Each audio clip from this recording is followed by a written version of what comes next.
The Lefty Constant for the sports show that is going to rock the airwaves, the Endgame Sports Show. Previews, reviews, debates, and discussions on everything happening in sports. Whether local, regional, or international, the Endgame panel got you covered. Join us from 1 to 3 p.m. Mondays, Wednesdays, and Fridays on WTP 93.5 and 93.7 FM for the Endgame. Remember, sports is unity.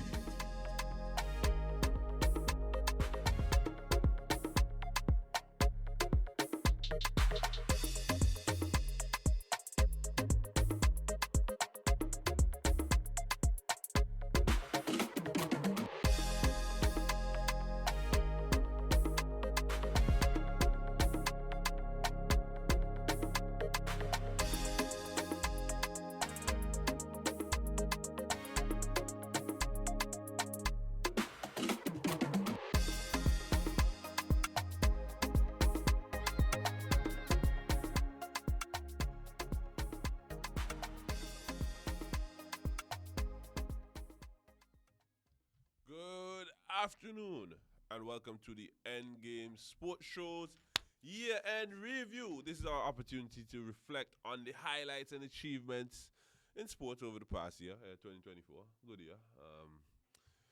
We've seen pretty good performances. We've seen some record-breaking performances. We've seen, obviously, the Olympic Games. We've seen some inspiring performances. We've seen a lot of upsets, and we've seen some teams defy the odds and do what we didn't think they would do. Again, we've also seen a year of more women, again, in sports, doing great things. But today we're about to, break down the year our way. And by our way, we're not going to do the traditional, hey, this happened in January, and then this happened in February, and then March. No. We're doing it our way. Joining me in the studios is Mrs. Carlina Knight Humphreys. Obviously, the doc is here as well, Dr. Jerry Simon. And we should be having Kenneth over the phone lines a bit later down in the show. Good afternoon, guys. Good afternoon, Agent. Lefty. Cap. No cap. Carly, what's up? I'm good. How are you? Because I was say, we're supposed to walk it out. Shit. You know what I mean? we need everybody to see my eyes. No, if we just so bright, you have a shades, you know what I mean? But before we go any further, let me just, let the general public know what we'll be talking about today. Sure. Obviously, we'll be breaking down, what some of the major events in the year are, our Olympic thoughts, our Euros, our local. We touch a lot on our local scene. But then, we have our players of the year. We have our sportsmen of the year, sportswomen of the year. Teams of the year. We have our emerging athletes of the year. We have our moment of the year as well. So, Doc, let's open. Well, before we open, Kerry said we have to go and pay some bills. So when we get back, we dive straight into the show. You're locked into the Endgame Sports Show. Today is the end of year review. The bills are for real high, boy. Yeah. No, open it right away. We'll be right back.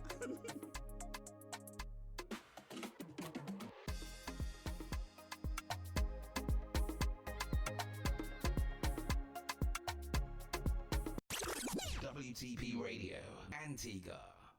Sports is life. Sports is unity. Sports is Adrian, and Adrian is sports. Join me, Adrian the Lefty Constant, for the sports show that is going to rock the airwaves, the Endgame Sports Show. Previews, reviews, debates, and discussions on everything happening in sports. Whether local, regional, or international, the Endgame panel got you covered.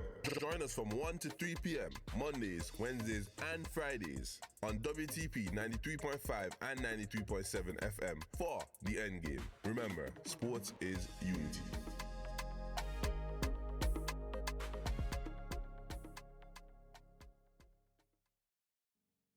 Getting treatment within 60 minutes can reduce disability. That's why it's important to know the signs and call 911 right away if you think you or someone else is having a stroke. The signs are sudden numbness or weakness of face, arm, or leg, especially on one side of the body. Sudden confusion, trouble speaking or trouble understanding speech. Sudden trouble seeing in one or both eyes. Sudden trouble walking, dizziness or loss of balance or coordination. Sudden severe headache with no known cause. If any of these signs are shown, 911 should be called immediately. It can happen to anyone at any time. Learn the signs. Act in time. This message was brought to you by Celesta Bird Medical Center and this station. Hi there, this is Jonte DJ Action Kirby. Join me every weekdays from Mondays to Thursdays, 3 p.m. to 4 p.m. for Community in Focus, and on Sundays where we slow things down for Smooth Sundays, 8 a.m. to 1 p.m. This and every week. Remember, it's not the size that matters. I always deliver. Hi there, I am DJ Governor Slim, inviting you to join me for your Nighttime Groove, Mondays through Thursdays from 10 p.m. until 1 a.m. and on Saturdays for your weekend mashup from 1 until 3 on WTP Media Network 93.5, 93.7 FM to the world at www.wtpantigua.com.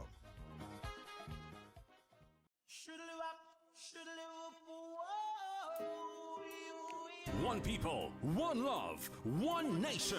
Experience love at the Bryden's Vice Versa Love All-Inclusive Lounge at One Nation, January 11th, 2025. From 8 p.m. sharp. Premium drinks, delicious food, good people, good vibes, only love. $400 all-inclusive. Tickets available on the ticketing app or get them from Exotic Antigua, The Ladder, Cool and Smooth, Cork and Basket, and Roti King. One Nation Music Festival, January 11th, 2025.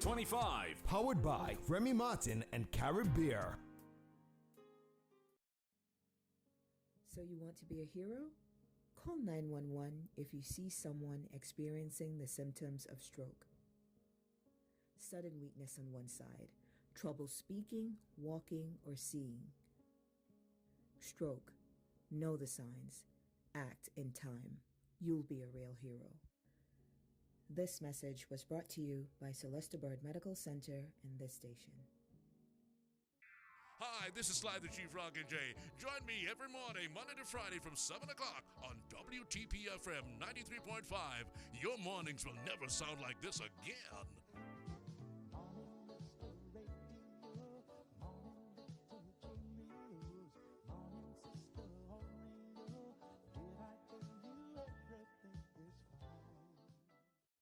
Sports is life. Sports is unity. Sports is Adrian, and Adrian is sports.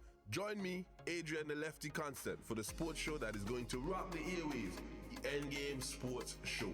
Previews, reviews, debates, and discussions on everything happening in sports. Whether local, regional, or international, the Endgame panel got you covered.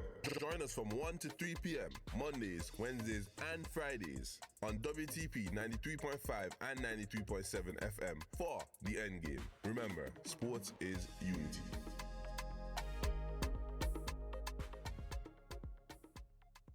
Welcome back to the Endgame Sports Show. My name is Adrian Constant. Today's episode is sponsored by, Deli's Burgers. Shout out to the whole crew at Deli's over there. Menace, check me. No, that's only for me. Okay, all right. Me alone command 3 burger though.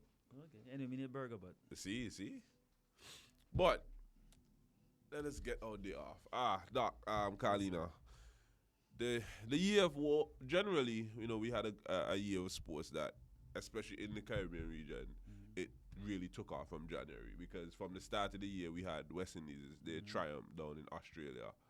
And sadly, West Indies is what ended our year as well, with the defeat in the Caribbean. I mean, West Indies doing what they usually do, put us on a roller coaster ride. Yeah. For the most part, because we saw. So how we'll do is today, let's first, because they're the team that we've spoken about the most on the show for the year, talk about what we thought about them for the year. Carlina, what were your thoughts on West Indies for the year? I mean, I literally just said it right there and then. Consistency just seems to continuously be our problem, no matter what format it is. I don't don't know what else we can do to fix it. We've changed coaches, we've done this, we've done that.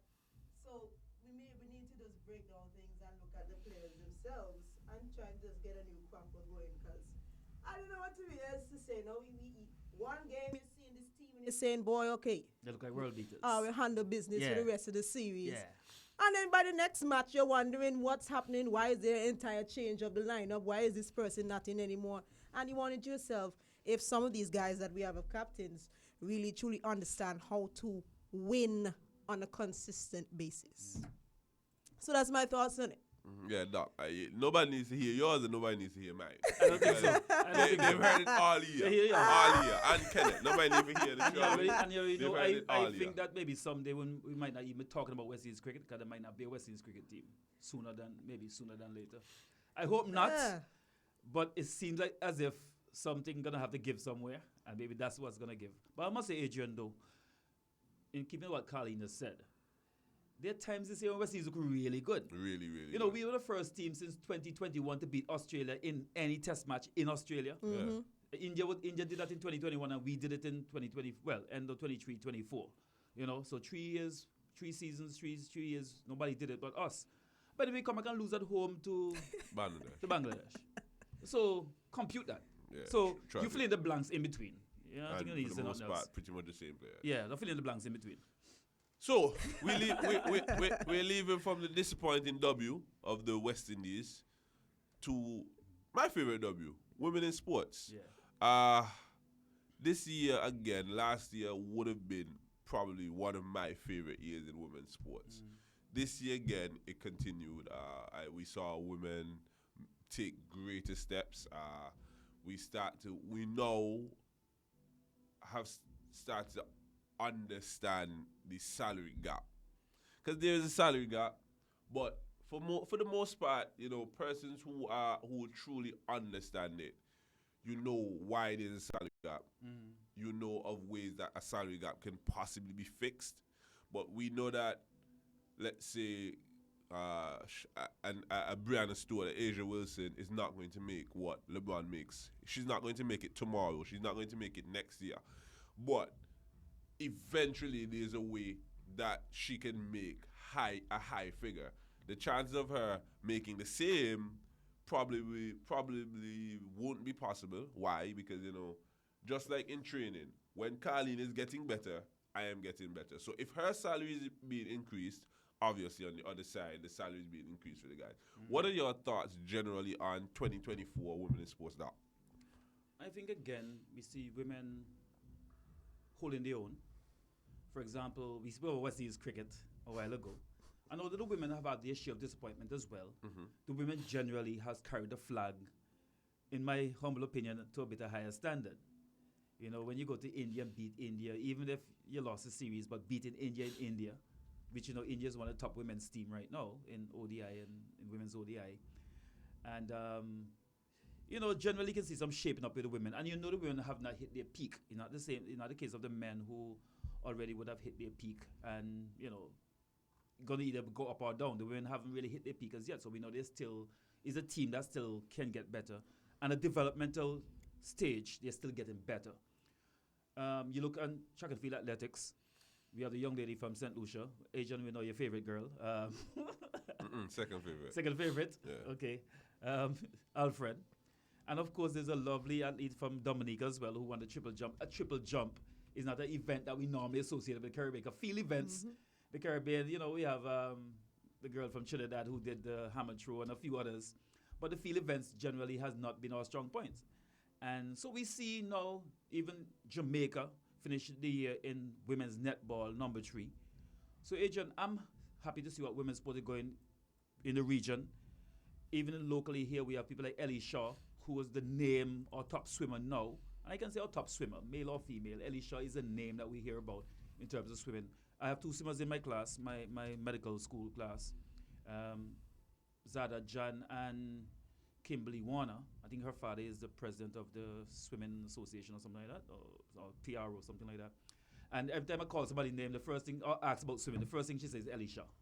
And so then you go to the United States, you look like somebody like Caitlin Clark, who emerged in basketball, where people are now watching WNBA at higher rates than normal.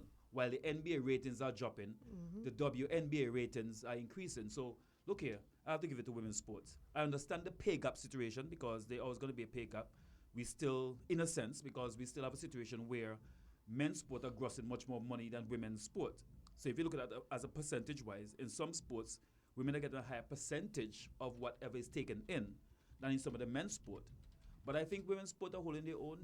I can tell you, Adrian, when Antigua hosted the semifinals and finals for the Women T20 World Cup, and that was the first standalone Women's T20 World Cup, I think it was back 2019, I think just before COVID.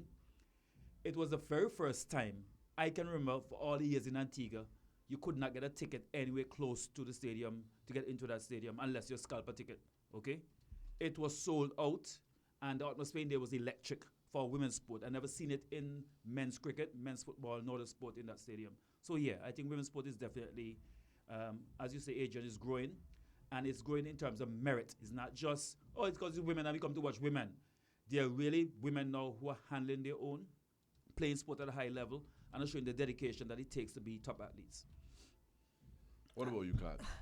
Well, I couldn't agree more with what Doc was saying, mentioning some of our local girls. And if you're going to talk about top female athletes, you have to mention the ambassador, Kimberly Percival. You know, she won 2 world titles and finished second in another one. And all of these, she competed in a span of 2 to 3 weeks.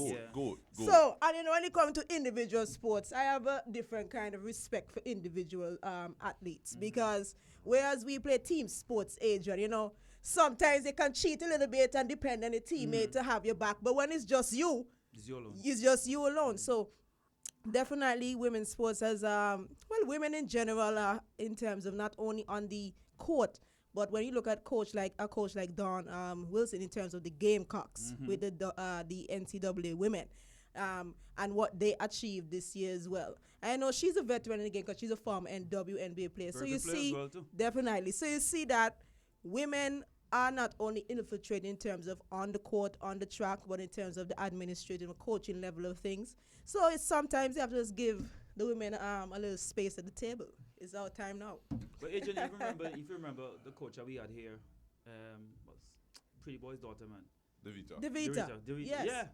And, you know, just talking to her yesterday, the knowledge that she has and the know-how and the respect that she gets when she's coaching, even when she's coaching males. And I mean, generally, if you look back into my career in sports, right, I've always been able to credit women. My coaching college, woman. Joelle, woman, obviously. Carlina, mommy, the entire family. Yeah.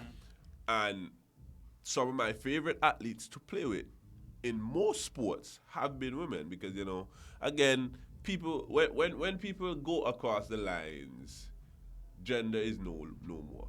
There's no gender anymore, you know. People play physical, some people are soft, some people are mentally tough, some people are mentally weak, whether male or female.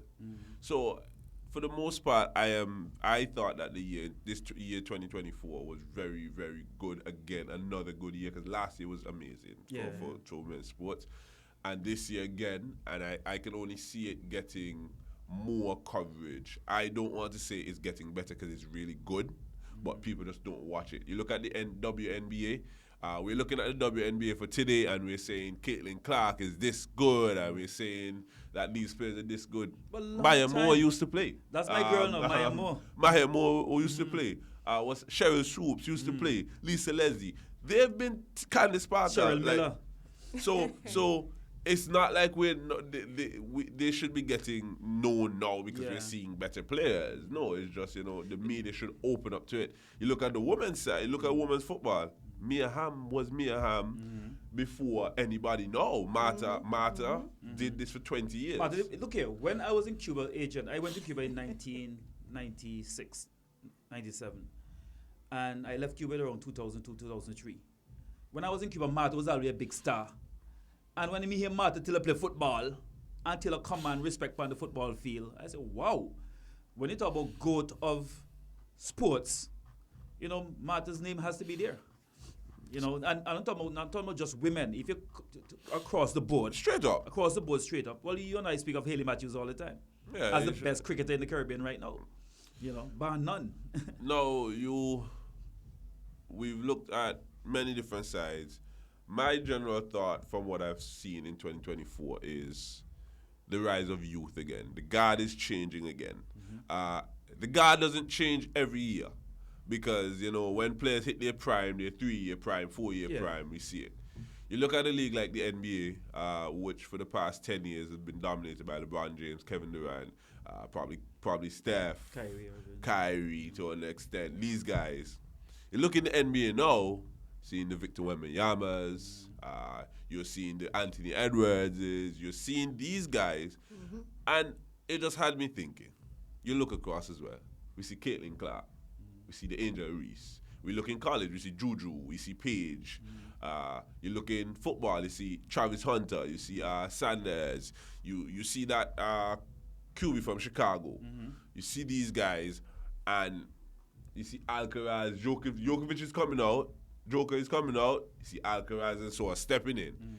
Is it safe to say that 2024 really showed us the youth? You see the Joel Andrews, no matter what, you're seeing them, you're seeing the younger players now really coming to being the stars.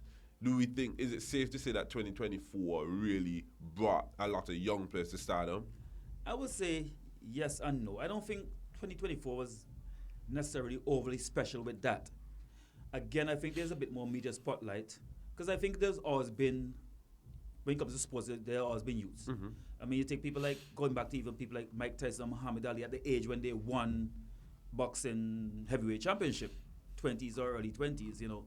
But I think what happened to Adrian, because sports is bigger money now, and because, again, for example, United States now, you're making money in college. It means now when the guy comes out of the college sports and into professional sports now, you can't necessarily have those guys sitting on the bench for 2 years now like they used to and learn from somebody else. Those guys are coming out and are expected because they will tell you, hey, if I'm going to sit on the NBA bench and not necessarily make the tons of money that I can stay in college and you know, make the big money in college, because some of them are making some serious money in college, and then maybe find another job that I don't have to bash my brain in like in American football or basketball. So yes, you have some guys, and I think as well too, Adrian, one of the things that coming with that as well, again, the whole professionalism in sports, again, money drives a lot of things. So again, younger guys now are making money, even in cricket. Joel Andrew can be playing for Antigua Falcons, and as a result of playing for Antigua and Barbuda Falcons, can make some money. It might not be the world of money, but he's making some money. So I guess now you expected these guys now to play. It's no longer now the steep learning curve or the big learning curve like they used to have, although I think in reality it still is. But you really truly going to put these guys out to play, because any manager, any owner, anybody that has to pay the bill say, hey, why am I going to pay Adrian, you know, $2 million, $3 million to sit on the bench for 2 years? I mean, I may as well get Jerry, who's already have 3 years experience, and I don't even have to pay Jerry that much. So, yes, I think that's what's happening in sports now. Apart from the fact that I think even with more exposure, TV exposure, that younger people are watching more sports and are getting into sports at a maybe early age or at the higher level at an early age. But generally speaking, though, I think it's not so much different in 2024. It's just that the media is really focusing on that a bit more. And indeed, people are playing earlier because of the kind of money aspect of sports. Yeah, and even to expound upon his point, I would say it's more been a year of an eye-opener, especially for us here locally, because growing up, you always have this kind of mantra, the kind of tradition in sports where, hey, you're the rookie, you have to wait your turn. You got to wait a year or two on another thing, and then you can step up when the veterans or the old heads say, hey, let's give him a chance. But this year has proven that we got to change how we think about sports and how we do things as an administration and as coaches as well, because Joel Andrew has proven it. We've called all the names who have proven it so far, and there are many more still coming up here locally as well, who are going to prove to us that, hey, yes, we still going to need this coaching, but we can do it in a different format. I can still be in the spotlight, but I can still learn at the same time. So I would say it's more like an eye-opener in terms of, hey, youth can take the spotlight and they're ready to take it even before we even think they're ready to do it. And Carolina made a good point, though, because somewhere in the Caribbean, we think that people are too young to do things. Yep. Look at Sachin. Sachin was 16 when he started playing for India. Sagarfi Sobers wasn't quite 17 as yet when he started playing for West Indies. And that's why I said the other day, when I called for Gerald Andrew to take De Silva's place, people say, oh, Jerry Madman, you're too young. Yeah. I said, look here, if the guy is showing he can play, let him play. I don't believe in just putting a young person in to take over old person place because I think the old person is old. If the old person is performing, keep his place. But if you're not performing by the same token and the younger man is performing, let him go out and fail if he has to fail, but give him the chance. Definitely. Well, yeah, that's fair. So let's go into our, since we're already talking about you, we can, give our emerging player of the year. Now, the emerging player of the year is not the rookie of the year. Definitely. The rookie of the year. A rookie's a rookie. And it's not the young player of the year either. It is someone who probably we didn't know about last year or the year before, 2 years now. And 2024, well, at least we didn't know about them in 2023 to the extent that we know about them now. 2024, they came in and they really kicked off the scene. Doc, you going first. Let us see here your emerging athlete of the year, the national athlete. Nationally is a name I'm going to call maybe a lot of people haven't heard of. But I would say Zadan Jan, boxer. This guy have gone to Barbados, to St. Lucia, in OECS. They had a tournament the other day in St. Martin, I think. And these guys are just really kicking ass, for the want of a better word.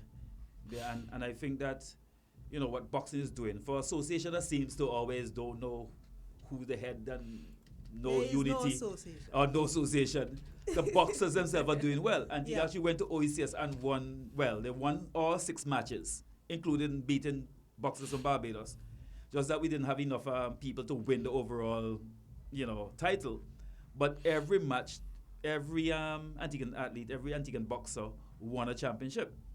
So, John, I think I've watched him over the years, and I think definitely the name is getting a little bigger, but definitely the skills are there, and I think he's somebody that can go far. Look here, I taught him in medical school, and I don't even know if you want to be a doctor. he just have this boxing thing he just think about day and night. But definitely I want to spell his name. In terms of internationally, Tebogo, he's still a young guy. He's only, 21 years old. So, yes, he's not the young athlete of the year the award is, but I think he's somebody that's definitely emerging. When you look at he won the 200-meter competition. I mean, remember about 3 years ago, this guy was in juniors, at the 17-year-old in juniors. And now to win an Olympic gold. You can say what you want about Noah Lyles. He said he had COVID, whatever. That's on you. Whatever. That is on you. We all compete with whatever. As at least, sometimes your foot broke, your hand had you, your back had you, your girlfriend mash up. Whatever it is, and you go to compete. So I don't take nobody excuse when somebody win. If you get blow, you get blow. And Tebogo, I think, is one of these guys who I think going to emerge as a force in track and field athletics. And I think he's one that can take athletics forward. Not because he might not be the rah-rah guy, but I think people who love sports prefer performance over the rah-rah business. The rah-rah business, I think, for people who are not necessarily inclined to watch sports. They need some kind of drama. But we who love sports, we can enjoy somebody doing well without them necessarily be the rah-rah person.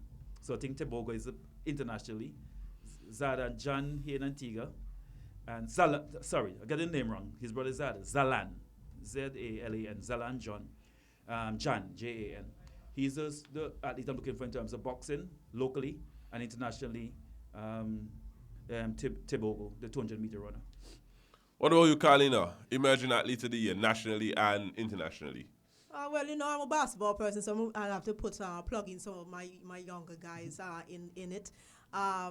For me, for right now, it's based on the year I've seen, and it's been an athlete that surprised me personally in terms of their growth and their performance and their success. Tyshawn Lewis, I know that name is going to surprise you, Adrian, but if you look at the year that he's had so far, he's been a part of the national champions in terms of flyers, contributed to that. He went to Dominica, played in a regional tournament, was the MVP there. And then in terms of his business league competition, he was a part of the champion team who won the double. And I think he got most outstanding player for that as well. So he is one of these younger players we have coming up in basketball. You know, when you think about basketball here locally, you think about X-Man. Yeah, You think about Adonis. You think about these guys here who are still playing, but there's still some more guys who are coming up who, I don't know when X plans to hang it up. I'm not going to do my brother like that, but Tyshawn Lewis, remember that name, people? He's going to be doing major things. And interesting enough, I don't know if that could peep on my paper or peep on my phone. I do have Tibogo because, and you have to go way back because I first got my eye on him when he would have ran in the 200, I think it was under 21 or whatever, when he would have I think Eddie Broker came close to Bolt's record. Yeah. And we're talking about Bolt here. So when I already had my eye on him a few years back. So when he went to the Olympics this year, I don't really curious. You know, I'm a Noah Lyles fan. I love the trash talk. We love it. I just didn't like. I felt like he choked, and we'll talk about that in the disappointing athlete section. But not your. Yeah, that's the most open, right? Tibogo, you know, was the guy to me that yeah. I like athletes also who just don't talk. But at the day, when the time for show up, and just put whapping on everybody, just come, put the blows on everybody, say thank you, and go about their business. Yeah. And you have to big him up. This is a guy from a small island, third world country. You know, he goes into the small island thing, the mentality we have internationally in terms of sports, proving that, hey, I don't have to come from the U.S., and I don't have to come from Jamaica to win the track and field, and to win the sprints, most importantly. Yeah. So that's who I got for now, Adrian. I'm glad you figured along that line.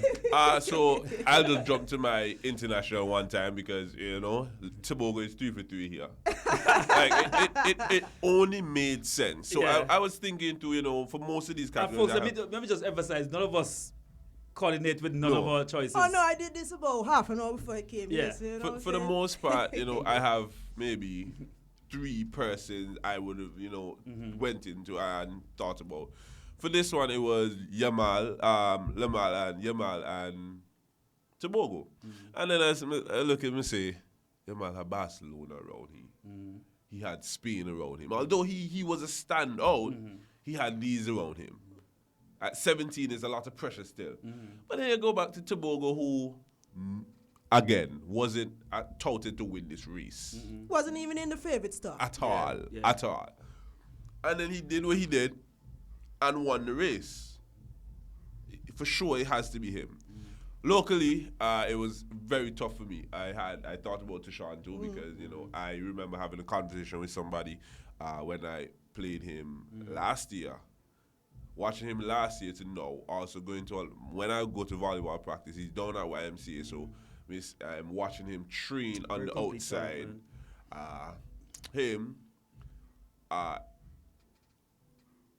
Ellie, and it's kind of hard to call her.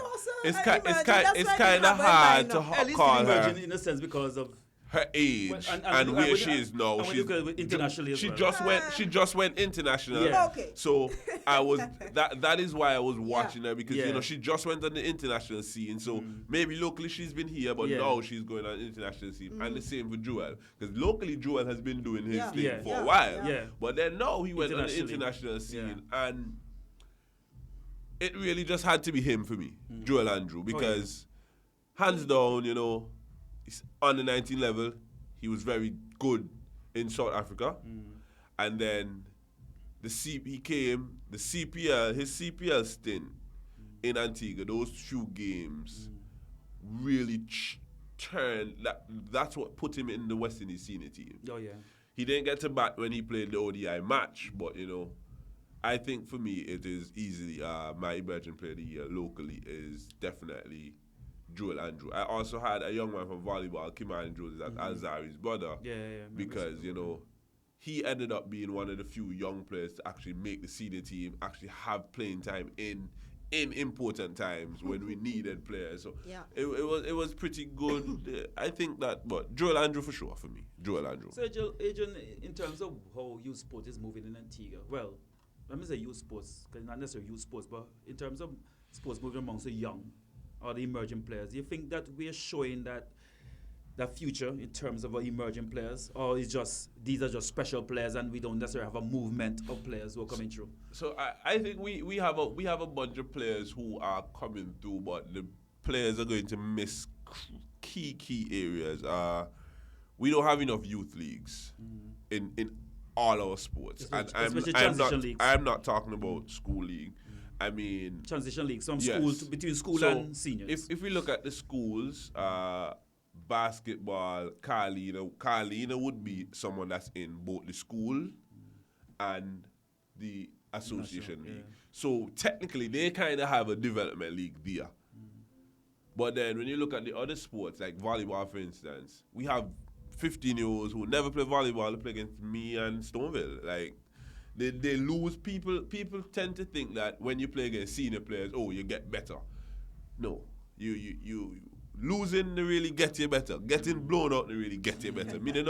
I don't know who say when you lose by 100. He can break you. Losing by 100 never get me better, doc. Losing by 100 make me want to rethink for my career path. Of course. And you know me, mentally strong when it comes to sports. Yeah. But I think that's one. So we have the raw talent, but we're going to struggle when it comes to getting those players to be when they get to senior level, they're not going to be as great as we thought they would be when they were 15 and 16. Because the next problem is we are not sending enough athletes to college. Yeah. So because we're not sending enough athletes to college, they don't get that extra playing, the extra coaching, the medical work, things like that help you as an athlete. The It starting helps. of professionalism. Yeah. So we're leaving from secondary school. Look at case in point. I play like Arias, Neymar, and Carly. Nice talent. But leave from secondary school. Premier also is the main man or one of the main men on his team. Then they get relegated. Who gets the blame? When 19-year-old, maybe 20-year-old that just write CXC last week or probably gonna write CXC next week, and like mentally, that no work out for him compared to when they had the Keith Shepherd tournament and all these players that are 16 and 17, the Ranges and so the world that play 16. So it doesn't work. We have to figure out a way to get our youth more playing time amongst our youth. I would say shout out to the Football Association, which in the name hear me say. Yeah. But they tried the under 19 tournament. I thought it could have been done differently, but they tried to stay with the FIFA rules and etc. But there are a lot more leagues. I think volleyball and so volleyball, a joke volleyball, make not having a youth league. And then if we decide to jump up and have our own youth leagues, maybe these associations will have problems when players decide to do these things and players are leaving it to them. But we need more youth leagues, and the ability to send more. Because I've been to college, you've covered college, you've seen college. Like we've all seen college sports. I see how it works. We've seen it from different angles. Played, covered, doctor. We've seen it. And I see some players that, doc, if you tie for your hand behind your back, they cannot play more tennis than you. Exactly. They cannot play more football than you. That's what we have here. But it's just for us to create the opportunities. Normally, I blame the players because, sometimes you have a phone, record themselves. But when the player can only reach this far, sometimes you need to push them further. You need the guidance. So I think we have the talent, but I never look forward. I'm like, okay, he's going to be a star when he turns 22, 23, because I know they're going to miss out a lot between 18 and 20. Same thing with cricket. Same thing. That's basically what it is. So, we're here now. Those are Imagine Players of the Year. You just repeat them for everyone. Well, I had Zalan Jan, boxing, that's a local, and Tebogo in terms of internationally athletics. Carlene, you had. And locally, I had Tishon Lewis, he's from basketball, and of course, just going with the doc here, Tebogo as well. Yeah, I had Tebogo as well, and Joel Andrew. Now, young player now, the young player of the year. Now that one different. That one opened the can for everybody. Once you, and we did not put an age stipulation on it. So let's hope that everyone, had someone that was, similar in age. I don't know if I ever had a young And player. I don't even think we had a young player category. Okay. But I would say though. So before we get to the young player, let's now look back at a moment in the Caribbean that happened. The T20 World Cup. How big? We're not looking at the result. We're not looking at the failures. Or Not looking at West Indies. We're not looking at West Indies. Look at the event.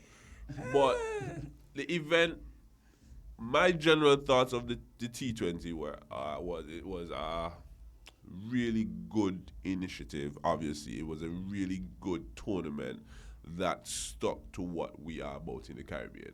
Normally, when these international tournaments come around to smaller countries, they take a bit of the flavor of the country, but then they modernize it, do what they regularly do. The Caribbean was different. We had every country. It was a party. It was a mass. It was what we do. Our festivals. I must say, the ICC did a great job, obviously, and everyone that was involved in it here, the marketing team, the Shalitas, they made sure to get the information out. I got goosebumps on the Sunday night when I saw how packed the Civil Richard Stadium was. People, rain or fall and by a move. And when the rain started, I had an event to go to because I wasn't going to. One of my friends had an event. I wasn't going to not miss the event, so I was planning on missing the second half of the game and go to the event. Go to the event, left the event, back at cricket. What were your thoughts on the World Cup? What do you think it did for the Caribbean as a whole? Two things. One maybe positive and one a bit negative. From the positive point of view, I thought the pitches generally were very good. The grounds generally were very good. Yeah, there were some low-scoring matches and things like that, but those aspects of things I really did enjoy. For example, I always judge. I've been watching cricket, Asian international cricket, since maybe the first Test match came to Antigua, 1981, and maybe before that when they had Packer cricket. Because my father's always tagged me along to cricket. And I always judge every cricket experience I've had from Sanford first T2020 because that was the first, well not the first, but that's one cricket tournament where you went to where the fans was like they were it. How they treated you, how they ushered you in. When I went to the World Cup this year, I got that feeling. From the person who met me at the gate, people there show you into your seat as if you know the stadium. But it was such a beautiful experience to me, and most of these people were young people as well too. And it showed that when we as Antiguans and Barbadians, when we have to step up to the plate, we can step up. And in fact, Antigua's Civil Richard Stadium and St. Lucia were the two that get the highest marks. I think St. Lucia number 1.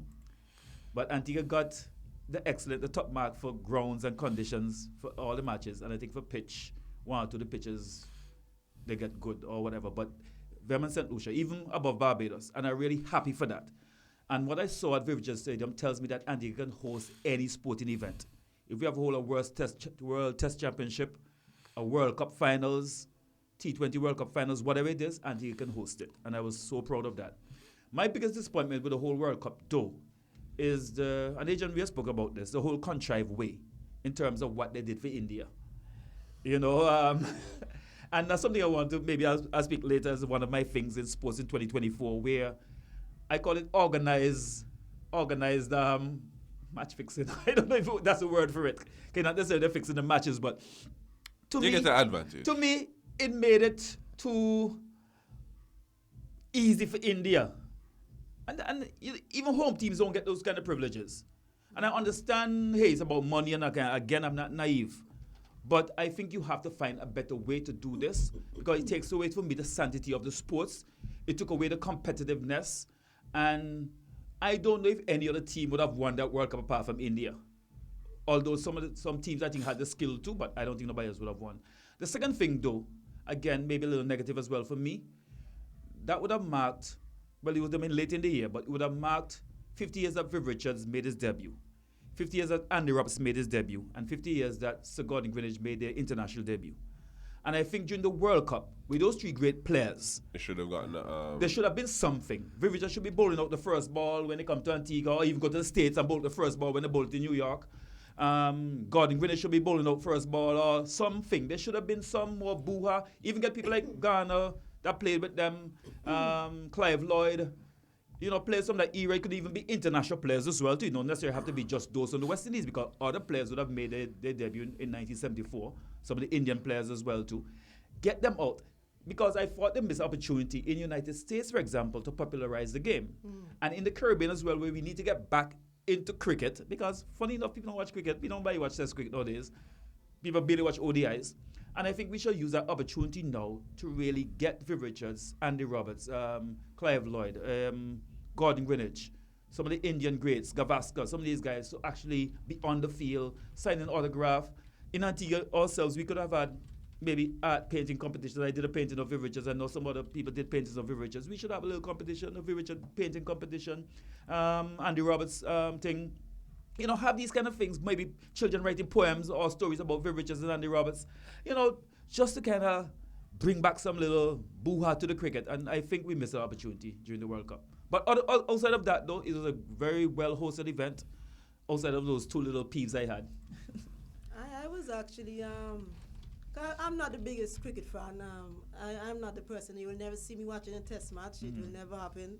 I will watch the short format of the game. But I must say, I was pleasantly surprised by not only the support that was given locally, because Antiguan people stay. You know how we stay. When it comes to certain sports, certain things, if you did see the home team not winning, they're not showing up. And, to see that, listen, I was in traffic.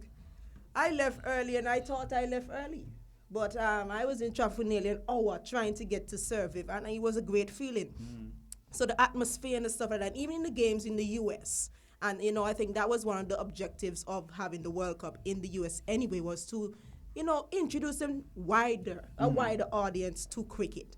We have those immigrants who came over who play cricket over there, but it's not really a popular sport as yet. So I would say, in terms of that, it definitely was a greater success in terms of them wanting to bring greater awareness to cricket. Has it really done what it's supposed to do in terms of the Caribbean side of it? I'm not too sure, because as the doc said, the interest in cricket is not as it used to be, and that's the fault of West Indies for some of it. Let's just be real, So, but I don't know why the doc trying to find some nice word to say it now. They set up the World Cup for India to win. That's just simply what it was. Well, I'm trying to say that they don't get sued. I've been on a money with anybody right now. But the stories were there. When you're hearing that they're giving this kind of travel itinerary to ensure that they get enough rest for games. And Pakistan all over the place. Pakistan is all over the It wasn't a good look. So I agree in terms of that. But overall, even for us to even host something that major was a big step for us locally and regionally as well. Yeah, because we've hosted World Cups before. Yeah, and T20s as well too. Yeah, we've hosted it before, but in a year where I think 2023, 2024, T20 really took a huge rise. Because now teams, when you would see Australia play 5 test matches, 5 test series. Right now, Australia play 3 test series, and every time they go to a country, they play 5 T20s. Everyone is playing T20s. We have teams as well too, like Nepal, so Uganda, teams that normally we don't. Countries I didn't even know that actually we play cricket. So when you look at it now, this one was a really good one. But before we go on, you are invited to the grand opening of Square Tops, a new addition to the Ounces Ice Cream Parlor and Grill. It's open today. They launched today at 6:30 p.m. up at the Ounces Ice Cream Parlor and Grill up in Parham. Join us for a memorable evening as we unveil Square Tops, our exciting new dining experience. What are you to expect at Square Tops? Complimentary cocktails to kick off the celebration. That is sound like a No, good start. Antigua free. What is free? Get free ice cream. Yeah, man, keep go on with things. And an opening ceremony to highlighting the unique vision behind Square Tops. The opportunity to reserve your spot for an exclusive, affordable price dinner to be served immediately following the ceremony. Fair enough. Be among the first to indulge in this unforgettable culinary journey and experience the dining at its finest. RSVP today to secure your spot. We can't wait to celebrate with you. Remember, this is up at Ounces Parlor and Ice Cream Parlor and Grill. They are unveiling A new venture is called Square Tops. Okay. Yeah, 6:30. Yeah, support local. Yeah, but we skip practice. You know me. Hey, We skip skip the practice. practice. Yeah. I have a friend Castro. Castro say good players don't train. So, yeah? Yeah, Castro say good players don't train. But Laura never loved net practice now. Good players that show up and play. Laura does love a play. But yeah, I mean ounces. Now we'll move on and go. We'll move on and break. Yeah, so we're gonna take a quick commercial break, and when we get back, we continue with our list of things. So when we get back, we talk about the teams of the year. Ooh. We'll be right back.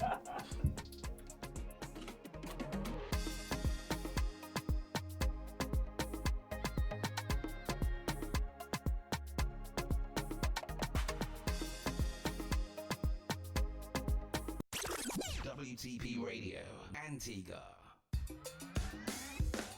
Matter of Fact, a program geared towards discussing the issues, constructive dialogue, answering your questions and concern. Matter of Fact, every Thursday, 6 p.m. to 8 p.m. and every Saturday, 11 a.m. to 1 p.m. on WTP Media Network 93.5 and 93.7 FM. With hosts Nambulumbu Nambalala and guests. Matter of Fact, discussing issues locally, regionally, and internationally, and how these issues affect you. Matter of Fact. Tune in and listen.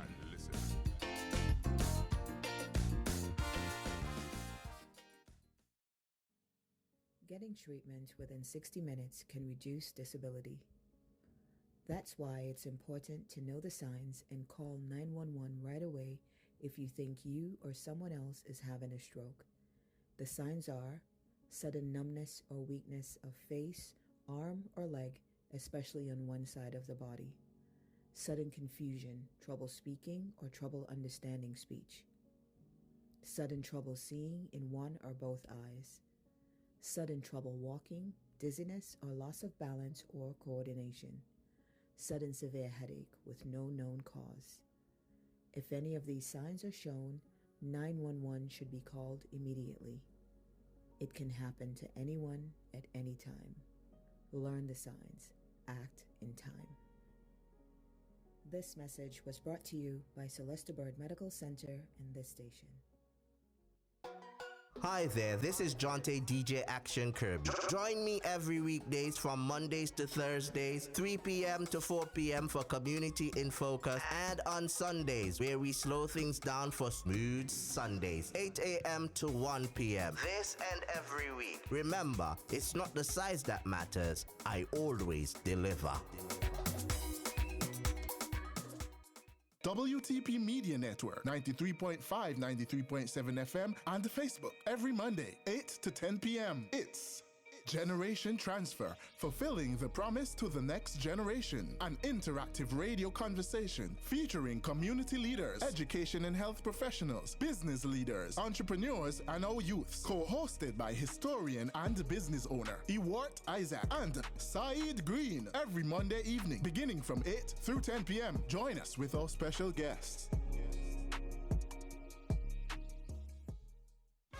Hi there, I am DJ Governor Slim, inviting you to join me for your Nighttime Groove, Mondays through Thursdays from 10 p.m. until 1 a.m. and on Saturdays for your weekend mashup from 1 until 3 on WTP Media Network 93.5, 93.7 FM to the world at www.wtpantigua.com.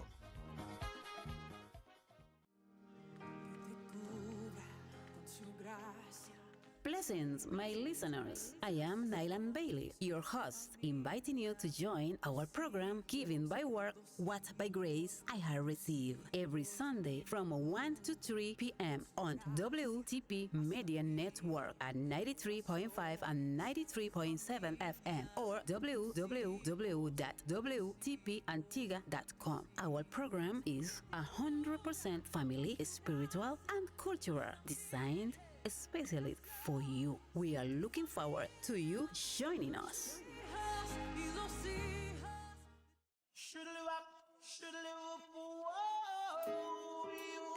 One people, one love, one nation.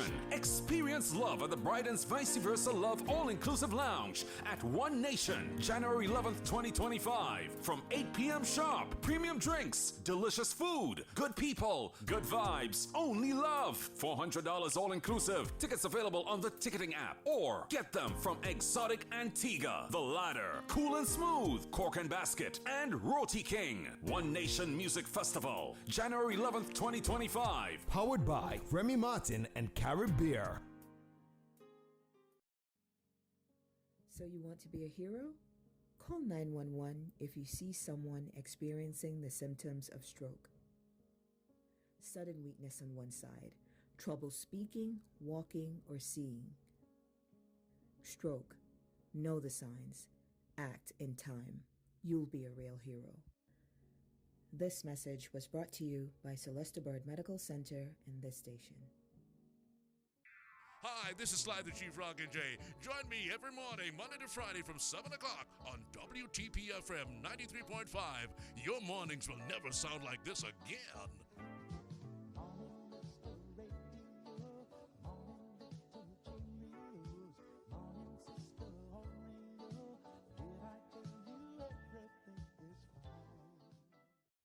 Sports is life. Sports is unity. Sports is Adrian, and Adrian is sports. Join me, Adrian the Lefty Constant, for the sports show that is going to rock the airwaves, the Endgame Sports Show.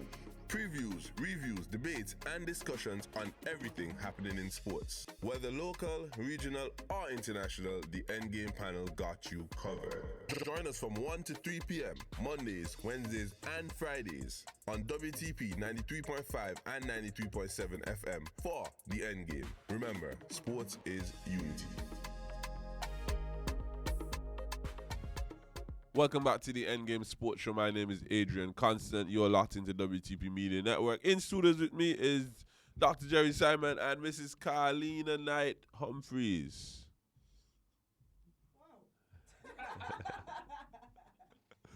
Yeah, but, we're just breaking down what we thought of the year, talking about some certain athletes, what athletes we think deserve our Endgame awards. Yeah. So now we're moving on to some teams.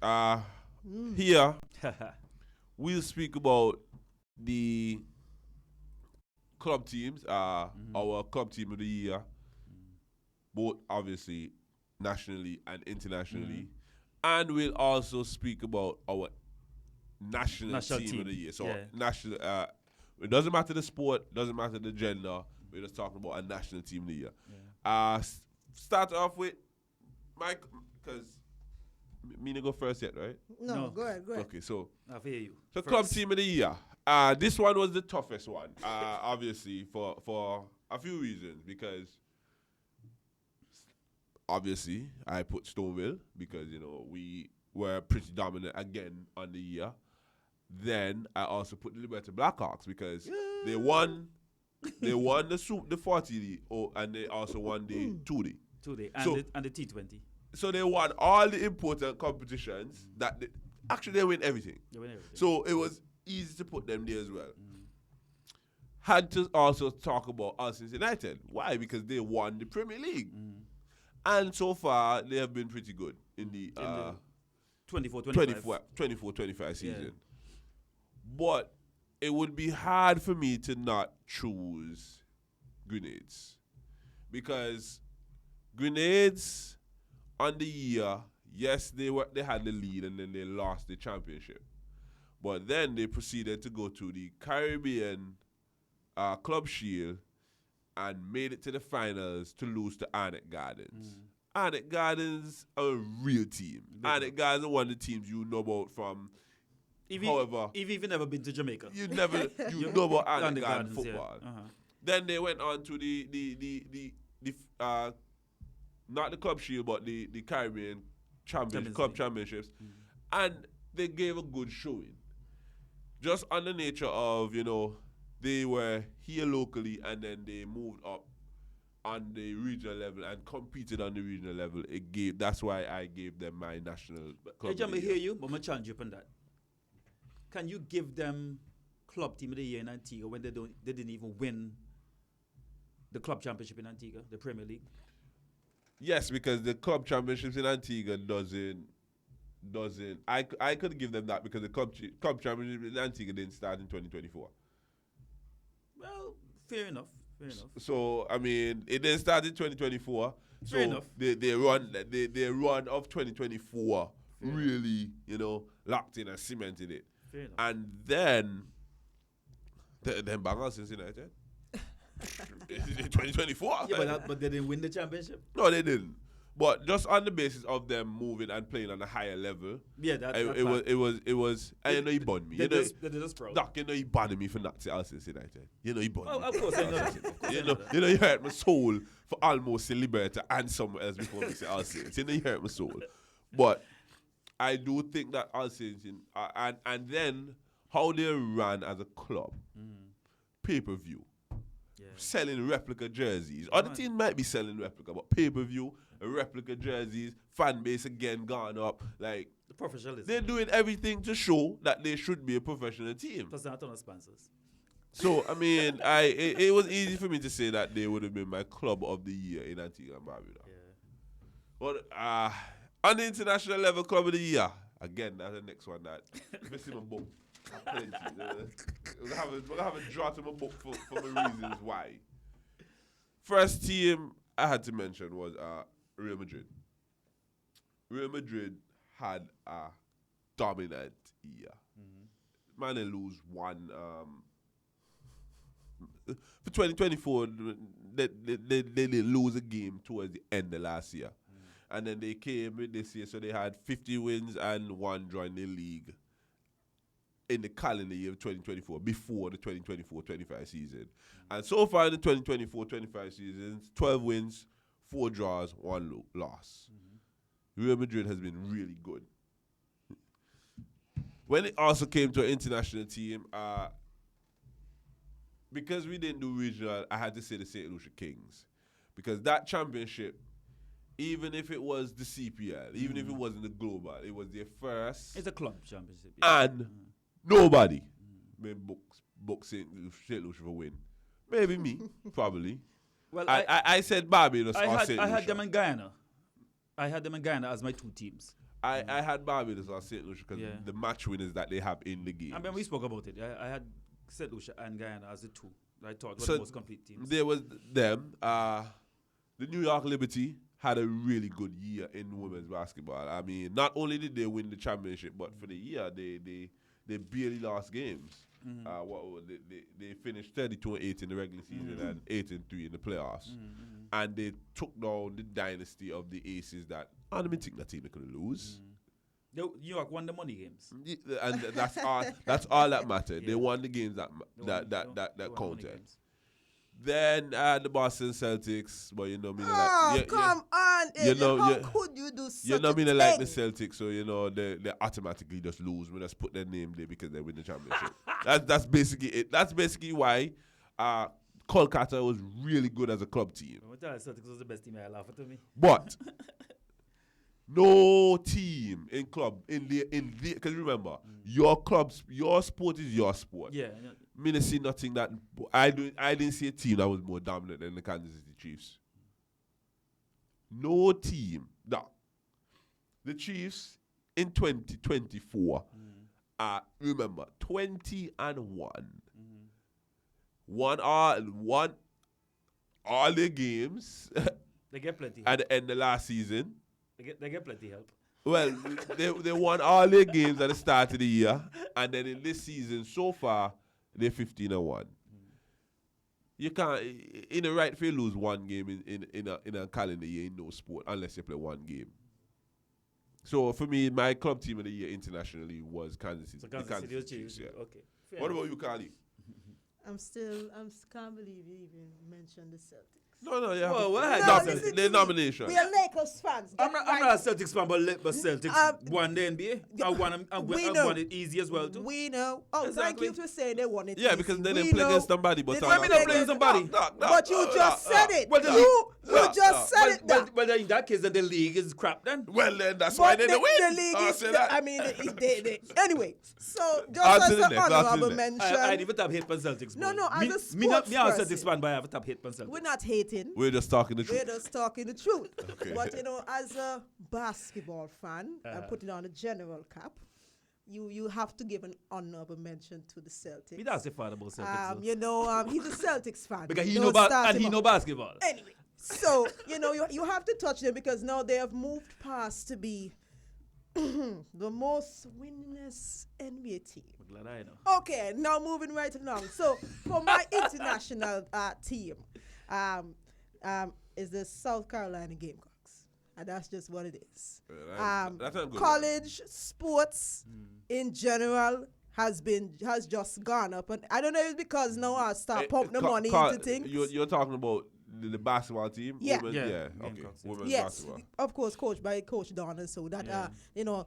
they just had a dominant run, and Yeah, that's for all you have sure. to say about Yeah. it. The way in which, and women's basketball in this last season we saw there was one of the most competitive we've seen in a very long while in terms of the different teams and the different stars you thought about. And a lot of persons said, there's no way that the Gamecocks can go throughout this whole season dominant and whatever. And of course, she would have proved them, Coach Dawn and her team would have proved them wrong, and also in terms of winning the championship for that. So have to give them that. Boy. In terms of local, it was a little tough. I had to keep it to club instead of national. So for club, I had Grenades as one. I had All Saints United as one. I even had, Adrian, you would have said it right there as well, the team. Liberta Blackhawks. And the reason why Grenades has to edge them out, and this was answering you, Doc. Yes, they didn't win the local championship, but they won outside of Antigua and Barbuda as a club. The other teams we would have mentioned so far, they've only really dominated right here. So therefore, you have to give them the edge. So I would give them in terms of the team. And I have some other honorable mentions in terms of Flyers basketball, dominant, winning back-to-back. But that's the two I have. And I mean, Fair some people would say that it's not fair when you look at the All Saints United Grenades because All Saints United hasn't gotten their chance to play outside yet. Well, that's so we when they can't get do- we their can't- when they we get their can't- chance, we have to go with what's Alibi, happening now. Yeah. when We they get can't their guess. chance.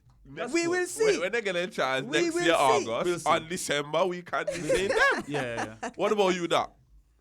Internationally, this might be a surprise to some people, but I went to Barcelona FC Femenina. Look at why they catch me. I did it that way to catch the people. Yeah, They won the Triple Crown. They won They were the Spanish League, Spanish Female League. They won the Copa de la Reina and the Champions League, UEFA Champions League. They were good. And I just thought they were dominant. And again, putting the spotlight on women's sport, I could have gone for Madrid. Yeah. I thought Manchester City had a great year. But how they closed the year was very bad. And if that won maybe the Champions League. Yeah. Yeah, if they won the Champions League, definitely I would have them a definitely. club of the year. But but I thought that Barcelona FC Femenina, I thought they did a great job. The girl there, the top, and I'm gonna talk about her a bit later as well. But I just thought that they did a great job. In terms of national teams, I'm sticking right in Liberta. I'm going Blackhawks. I mean, Okay. I think again it was another dominant year by Blackhawks. Not the most dominant year, funny enough, although they won what was here to win in Antigua. But I thought that not only did they win here, yes, they didn't have a chance. There's no Caribbean club, outside CPL and things like that. But they actually sent a number of players to Antigua team. Karim Mago actually captained Antigua for the first long time. Lee was having a competition, and then he got a chance to play on Leeward Islands team. Raheem Cornwall thought was the most dominant player, at least with the ball, in the regional 50 over competition, and also had some good innings with the bat as well, although he was not necessarily as dominant with the bat. And again, the whole Blackhawk, Aiden Walsh, all of them. And so I think Blackhawk was, for me, for what they did. But I can't go far past Grenades, to be honest with you. Again, Alcyon United, I would put Alcyon United above Grenades because Alcyon United actually won the the Premier lo- League. yeah. However, what Grenades did outside of Antigua, not necessarily surprised me, but I was blown away. You know, when you talk about teams like Arnett Gardens and stuff like that, and the teams from Trinidad and Santo Domingo and the other teams that have professional players and these kind of things, and the long name behind of them in terms of years they've been doing this. Yeah. And what Grenades did in both competitions, overseas competitions, I was very proud of Grenades. So I cannot argue with you guys for saying Grenades was the national team. For me, it's Blackhawks, but definitely I have and Blackhawks great, not Blackhawks football, but just to make it clear. But in terms of Grenades, you know, I have to say, yeah. I will concede to you guys. And mind you, Grenades didn't win the club shield. They finished second. But to get there, man. And not en route to getting there, they beat Robin Hood. Robin Hood is the Robin Hood from Suriname. Like when so I had the remember Robin Hood had people that play in Holland. I was one of the persons I was covering the tournament, and so you know we had the access to watch all the games and so on. I watch every Robin Hood game, and when Robin Hood, I watch some of their Suriname League games too. And Robin Hood and Caribbean Barcelona move the ball around the park. For moments in the game, Grenades may even for moments in the game, Grenades gonna just say, "Hey, let's go and get some water because I'm gonna touch this ball." And Robin Hood, they're gonna show them class and not go forward and just keep the ball. But they managed to find it and get it out and get the win. Agent, this may be once in my life where I'm gonna say a team that did not win. Well, they didn't win the local competition. They didn't win the overseas competition either.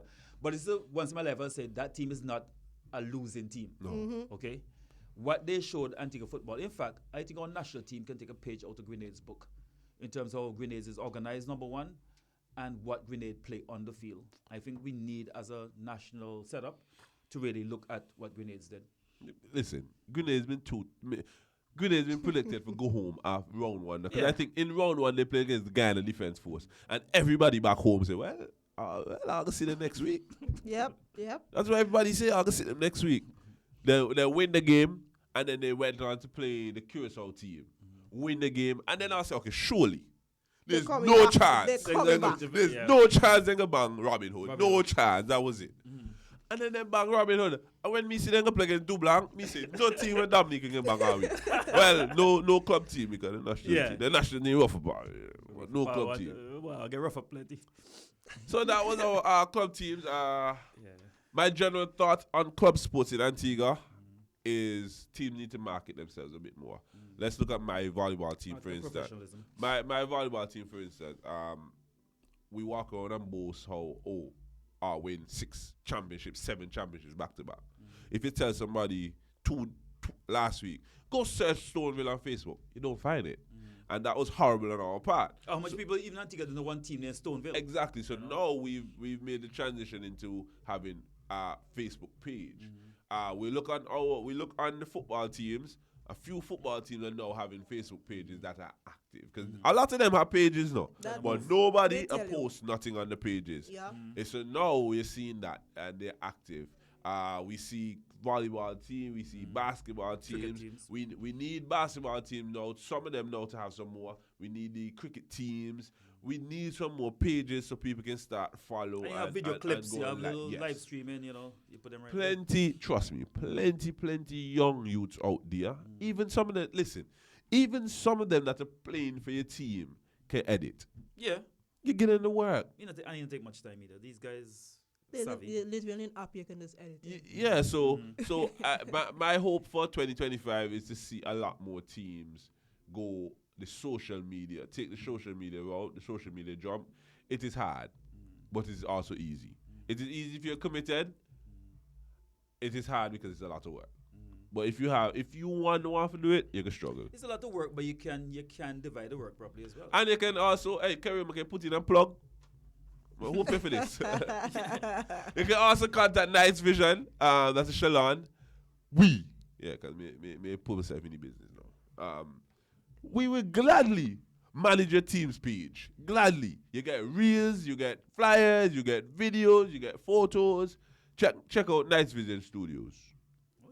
Well, I'm going to talk to Shalom boy. No, that's a Shalon. Because- Mark off Shalon, but that for another reason, though. Yeah, so No, but I definitely co-sign into it, Jen. And it's Yeah. something that, as the PRO for the Association for Basketball, and even before that, as just somebody in media, that I've been trying to encourage anybody. Listen to me. Social media, we are in a social media age.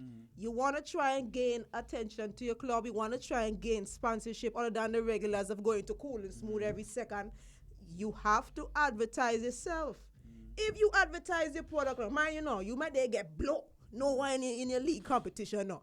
But nobody gonna know when me do a clip of age and a score one goal. And hype up that in social media. Even the way your uniform look. Or even the way uniform you look. know how much sponsors never go on game? They don't even know where the venues I are. am telling you, I have known of sponsors that be 10,000, 15,000, never. If he never even see anybody but the person he hand the check to. That's the point.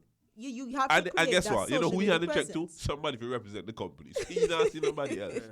So if We you have get to. media-wise, I think it's a step. Have to. It's a weakness in the Caribbean as well, generally, too, because I remember, for example, when I was in Cuba, sometimes to try to get information off West Indies website. Even now.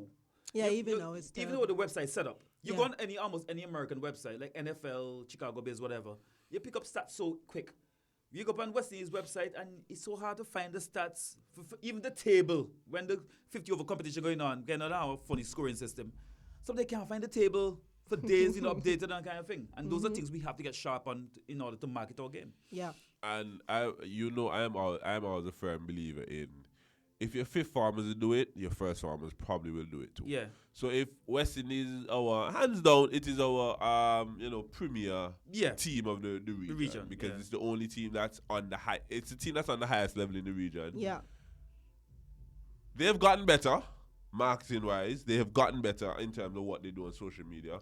But if we give them grade, they move from a 2 out of 10 to a 3 out of 10. And 10 is that then leave when they get to 7, start posting regular. Might get a little more by anyway close to where it should be there. You know? And I mean, for the past year and a half, they have been advertising. But even things the like need Adrian, for marketing people and so. Me want them number but Adrian, even things like, because sports people, we always we look for stats, we look for trends. And your website, this is your team. We should be able to go on West Indies Cricket Board, windies.com, and don't have to search to find Azari record. Yeah. And it's too hard to, even a competition going on, to find stats on the competition that's actually going on in the moment. It's still so hard. And it should not be, because we live in an age where these things are not so hard. So I just want to put it out there to those, get it up. Yeah, teams the teams have to lock in and get that done. Moving on, we're still in our teams of the year. Yay. Now we move to the international team of the year. Whoa, Doc, you go first, yeah? Yeah, I've gone first. Yeah. But She started the batting. You want to go first? no. She started the Doc, batting. you're international team of the year. Boy, which one I had? Well, I had it between Spain's female football team, funny enough, France Rugby Union, and Argentina football. I think I gave the edge to France Rugby Union because they won the Grand Slam, and the Six Nation competition is not easy. That's England, Wales, Italy don't scrub usually, but Scotland and teams, Northern Ireland, well, all them white people team. When we say white people team, they're tough white people. They're tough people when it comes to rugby. And France won the Grand Slam, so I thought France, and I know rugby is not maybe on the same caliber like football. And that's why I had Argentina. Rugby is there. a different sport, brother. Yeah. That's why I had You Argentina. have to respect people until think people that play rugby crazy at the same time. Oh, yeah. Yeah, And that's why I had Argentina football, because Argentina won the Copa America. And that's why I kind of just in that little gray area there. France, Argentina.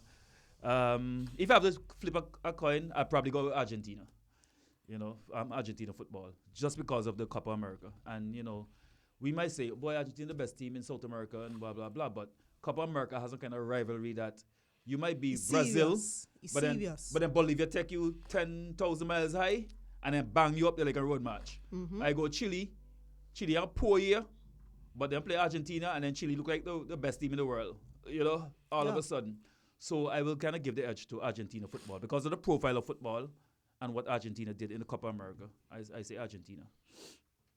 The other team I had, was United States basketball team. Which one? That won the Olympics. The men's or the women's or the sport? The men. However, I think basketball internationally is still not at that level yet. Just as my opinion. I know they have good competition in Europe and things like that, but it's still a kind of narrow. They have high level competition, but it's still a kind of narrow field. Argentina had to play teams all up and down South America, even included teams from North America in the Copa America this year, and also internationally as well. So that's why I give Argentina the edge. So some honorable mentions for me was Team USA, but I didn't feel like that was basketball. Yes, but I didn't feel like that was a big deal. Yeah. In terms of a team like Spain's female team. So I actually gave Spain's female team the edge over them because The football team. Yeah. Yes. I mean, you're at the pinnacle. Yes, you would have said, okay, the Olympics, they would have won there in terms of basketball. But there's a little controversy in terms of them saying the basketball World Cup is a little lower than the Olympics. I don't agree with that. No. I don't agree with that. But, it's the Americans saying that because they didn't win. So I have to give Spain female team the edge in that, all the controversy that happened. But we're not going to go into that right now.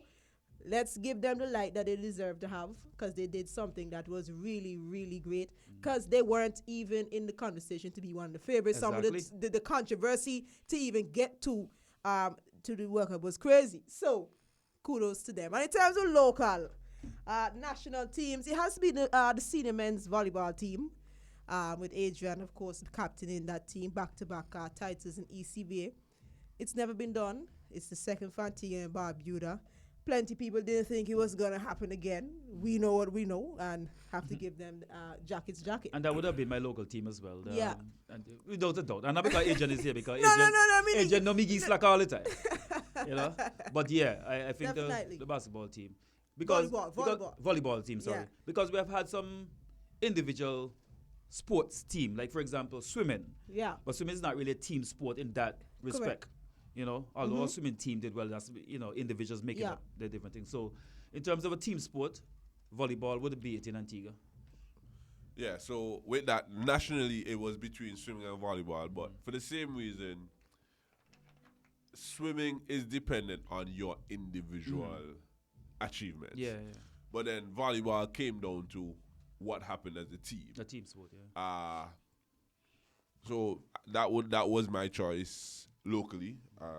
But then, nationally. But then on the international level again, took me a while again. The USA women's basketball, they went to a finals against a team that had no purpose of making it a close game. The team made it a close game, and they showed that the USA could have crumbled when France kept going on these runs, and they stayed true and won the game.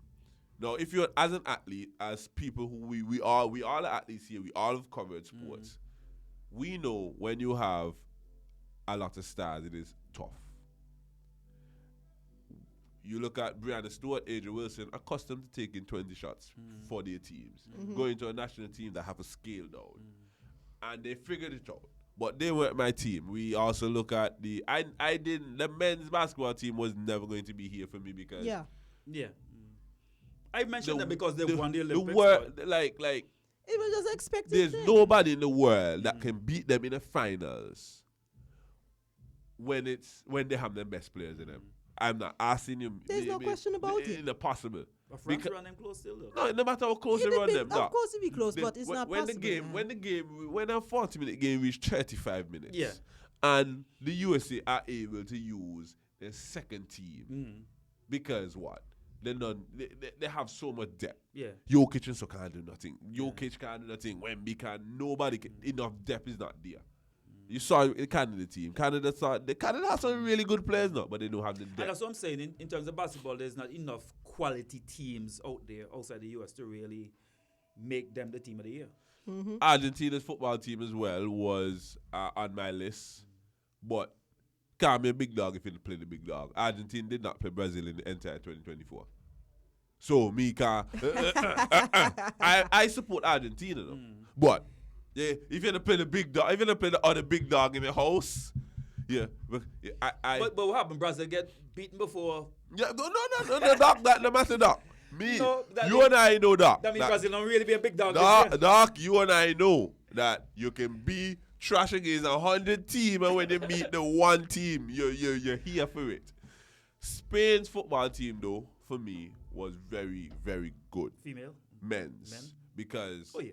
they were a team that we knew they were solid all around, but we didn't see the star power that we saw from them. You know, we see Mbappe, they France. You see certain people in other teams. So they were very close. But the France men's volleyball team, this year, they won the Volleyball Nations League, then went on to win the Olympics.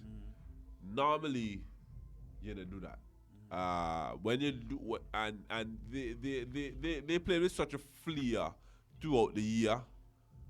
But then they have two young men from Sweden, the Swedish beach volleyball team, redefined the game in 2024. Jump setting, quick plays. Athleticism. People that know volleyball, if you scroll your timeline, you must see them. An exciting team to watch. So for me, I had to give it to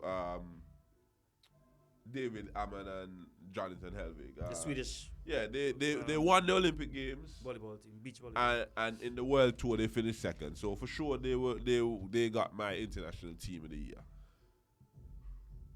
So we've done our team of the years. Let us go to something that gave goosebumps. Our moment of the year. Carlina. Well, Your sports moment of the year, nationally.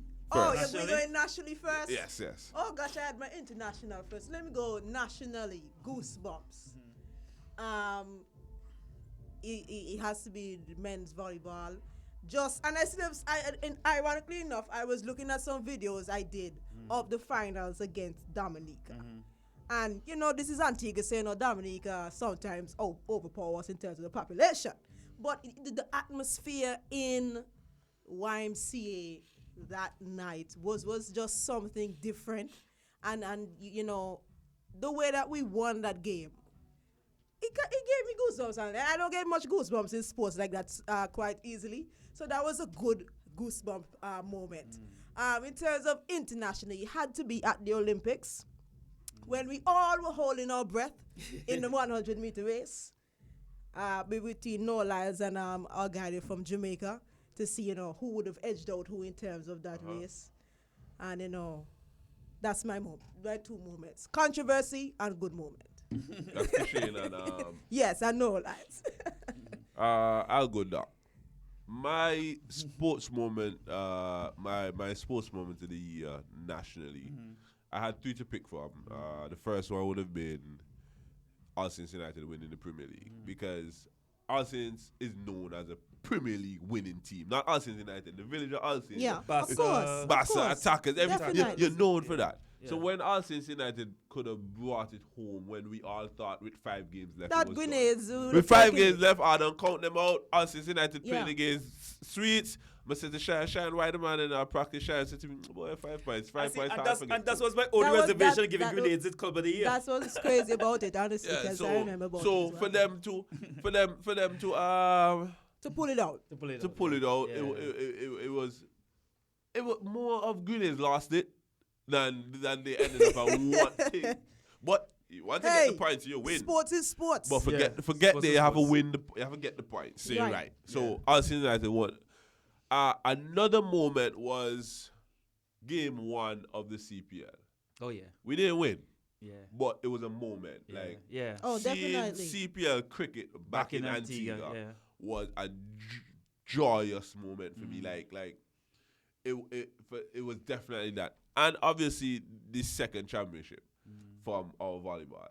And that for me, because I experienced it as well, was my moment of the year. Wow. The first one was really good. I think the first one was one of my favorite. It was my favorite because of who I was with. All the players that I came through with in terms of youth. Our coach was the setting carrot. So it was that one. This one, I really didn't have any of my boys on the team. Maybe just Yashid to an extent, because he used to, when we used to play on the 23s, he was too old. But he used to come and practice with us all the time. But then for the most part, IT will get injured. Carrot say, yeah, he done. Kyron got injured. Kyron get injured a week before the tournament.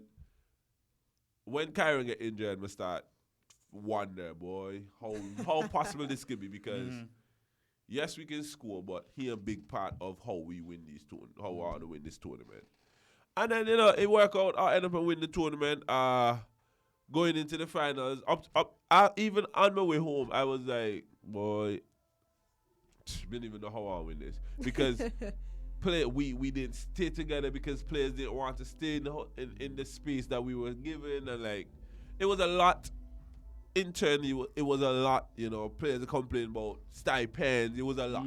So for winning, knowing about all that, it was hard for me to not say that was my moment locally. Internationally, I don't know me gone. There's no chance. Nothing. Me no way go. Nothing. Ta.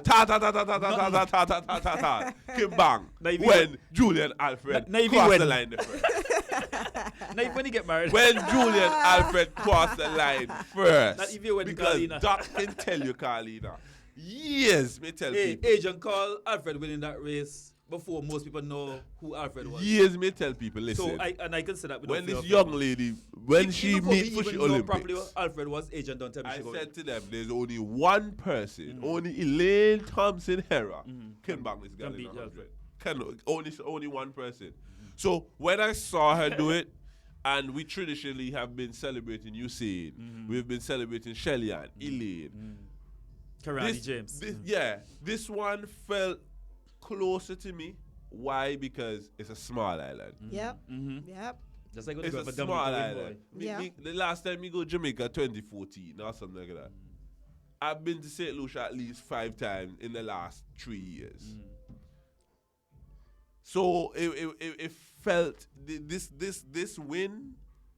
If that one they actually feel like Antigua win, especially because of who she beat. Because when we saw No Elaine and they heard Shelly and pulled out, everybody. That's a part of my disappointing moment. Everybody done boom. Yeah. Shikari must win. Yeah. And I never said that. Me say, well, I mean, she must win a silver medal. You gotta put the fear guard. And then in the 200 meter, I wanted her to win, but I just knew the talent like Gabby Thomas. I didn't even have Shikari beating Gabby. No. The talent, the Gabby, she just a true runner, and she went through a lot, so I was happy that she won too. But for sure, Julia Alfred's 100 meter Olympic win was even bigger than, because her 60 meter was on my list too, but she 100 meter win was hands down better. Yeah. Well, Agent, for me, and this might something that not necessarily so much in the spotlight, but the moment for me was when I got a call from Janella King and told me she arrived back in, that was in April, when she arrived back in England after the round the world race. Round the world race, that was a good one. That was special for me because, well, apart from family, and I'm putting it out there, but a young black girl from Antigua, barely in her early 20s, being the first black woman, well, she and another girl from South Africa, I think there was actually 3, because there's one on another boat as well, being the first black women to sail around the world in that race. That's a race that's going on for 50 years. They were on a boat that actually was the first female boat to do it, nearly how many years ago? Back in the 70s, late 70s, I think. And when she called me and told me she's back in England, I mean, a tear came to my eye because I know she went through some stuff. She had to come off for a while to take surgery on her throat and all these kind of things. And she persevered, she persisted. And I want to say, hey, that's a serious moment for Antigua. Definitely. I don't think enough was made about it in the media. Tourism. It's the first time hearing about this, honestly. Oh, yeah. You see, because the tourism association, we were the only person media house that was pushing it, really. Yeah. And I must say, that's why people need to listen to WTPFM, okay? But an agent, I know you did interview her and stuff, but what she accomplished, nobody else in the Caribbean have accomplished that, male nor female. So I must say, look here, that was one of the moments when me so proud for being Antiguan. You know, the volleyball as well was something the swimmers, the boxers, but that moment in terms of local sports, I was really blown away by that.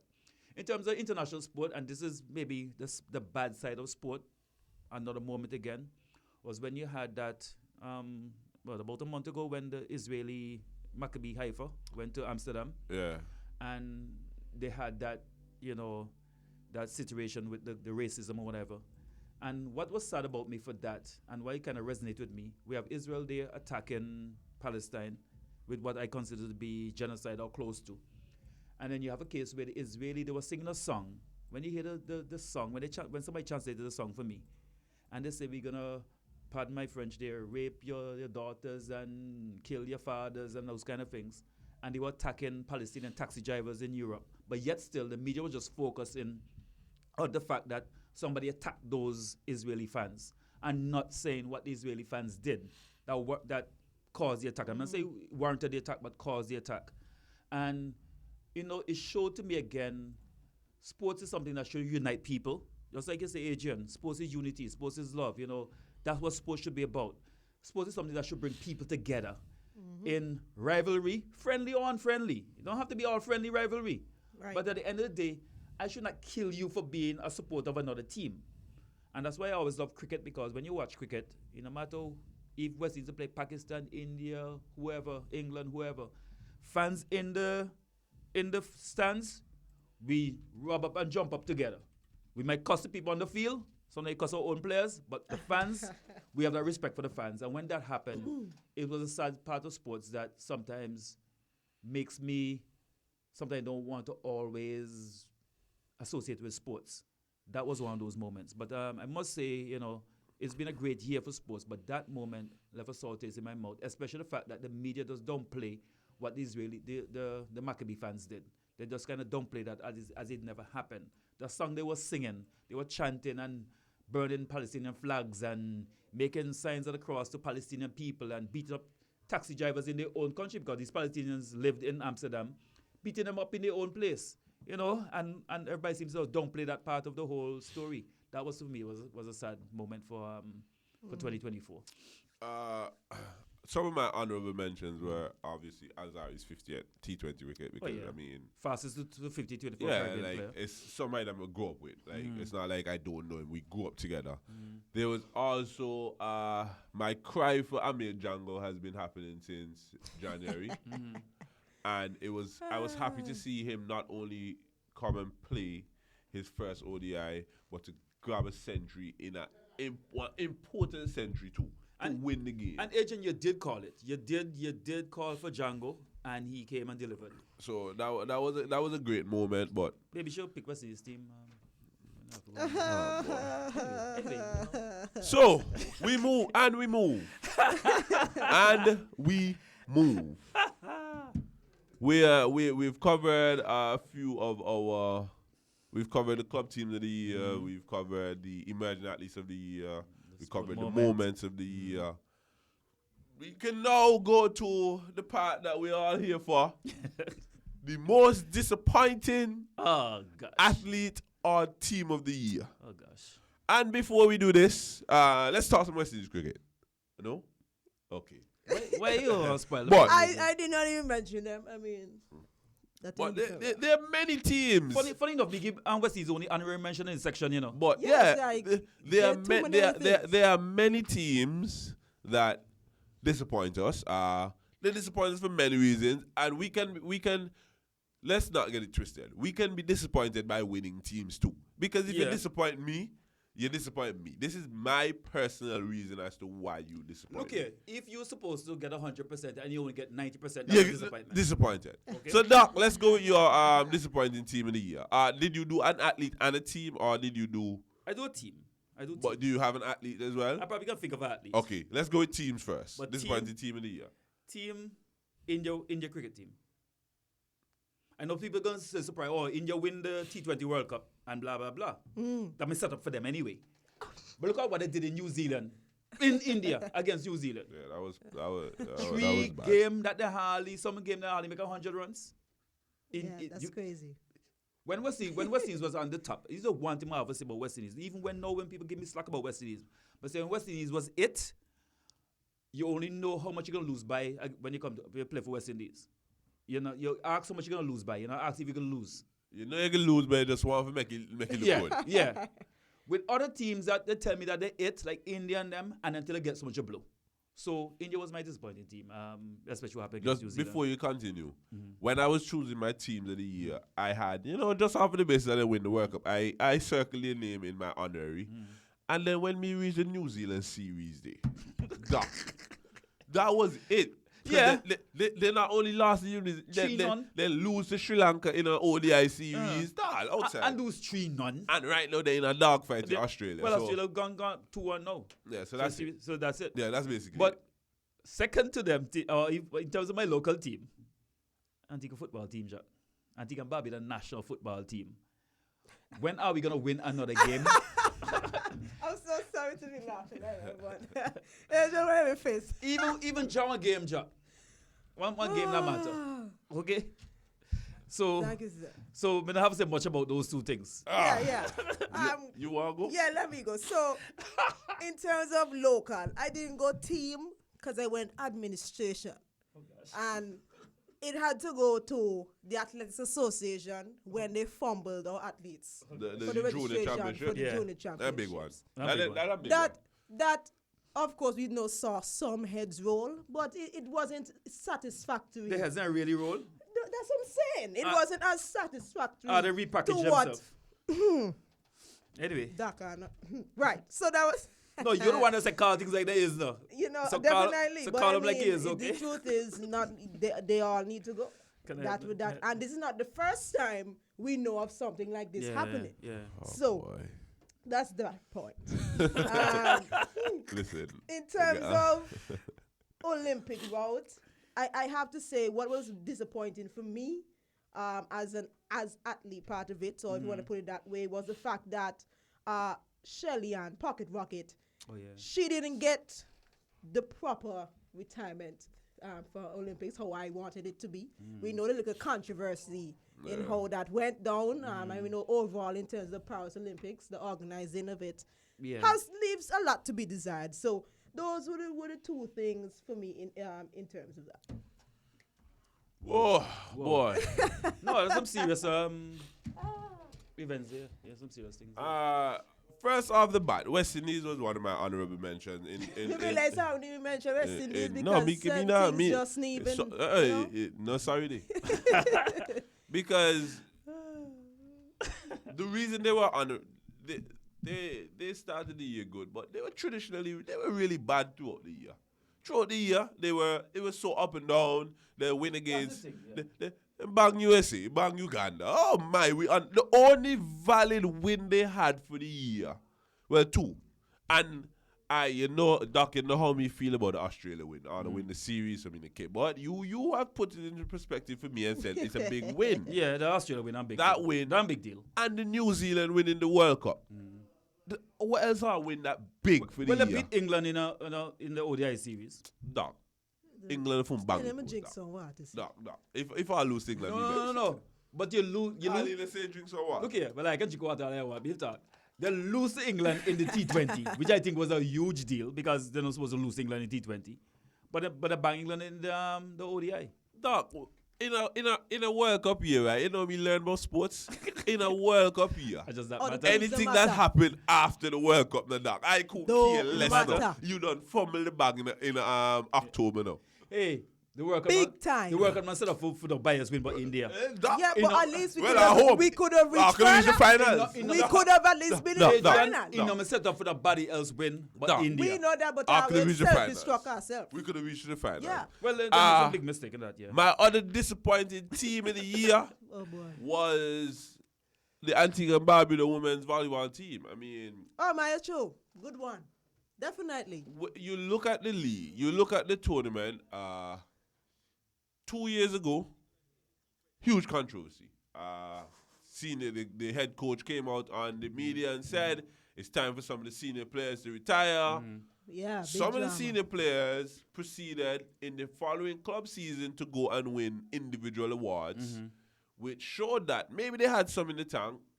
Then this year, there was a transition that was made, and the eye test for me, seeing them train, seeing everything, comparing all the teams, I thought that if they couldn't beat St. Lucia, because and this wasn't St. Lucia's strongest team, but when you look at the Kerrins, when you look at the St. Lucia team, even though the players weren't at their best, mentally, they still knew what to do to win. Yeah. You saw that. They lost a game in the prelims and destroyed that team in the finals. But it was very disappointing that our women's team did not make the finals. Yeah. At home. If they didn't win, I was fine. But They're not even medal after that as well. and then not only did they not make the finals, Grenada beat them. That has never in the for me life. As my mother, who was a volleyballer, say, if Grenada ever banged, she knew that was time. And it wasn't a case where this Grenada team was, some great team. It wasn't a case where they had some new talent. So, it was the same players that we have been beating year after year after year after year after year. So it was a poor look. Even though swimmers beat Grenada in swimming. Yeah. Okay. And then the Antigua men's football team haven't won a game for the year. They don't game for the whole year for real, right? Whole year. No. But that's me tell you them the for me team in terms of disappointment. And if you think about how much goals they score as well, just even look But at hard that. shoot on goal. At least like about 4 And most games in multiple goals are losing by. It was tragic. So the women's volleyball team was very close to becoming the team that I thought was the most disappointing team of the year. But football team, boy. Football team. You have to go to the football team. Yeah. Because the losses, they didn't just lose all, but you lose to Bermuda. Who terribly. Bermuda have maybe 2 or 3 players who play in England. England and whatever the case is. But you lose to when Cayman Islands bang Antigua in the dock, Cayman Islands have motorcade now. Mind you, there were some situations that happened down there, but again, as we said, we don't care. It is not my fault. Hey, when we go do an exam, nobody asks me if my pen sharp. Exactly. Nobody asks me pen nobody asks me if I could sleep the night because them have a party next to my house. You go, you have to deliver. Handle business. Handle business. Simple as that. And go. And this year we've seen the 3 different. We've seen our team full up of the foreign-based players. We've seen a team with a good mixture, and we've seen a team with all local-based and players. And I lose all. I just lose. I lose all. So for me, most disappointing team of the year, definitely. If I for me, in terms of internationally, Antigua football team the most disappointing team of the whole year. Disappointing. Even more than India, West Indies.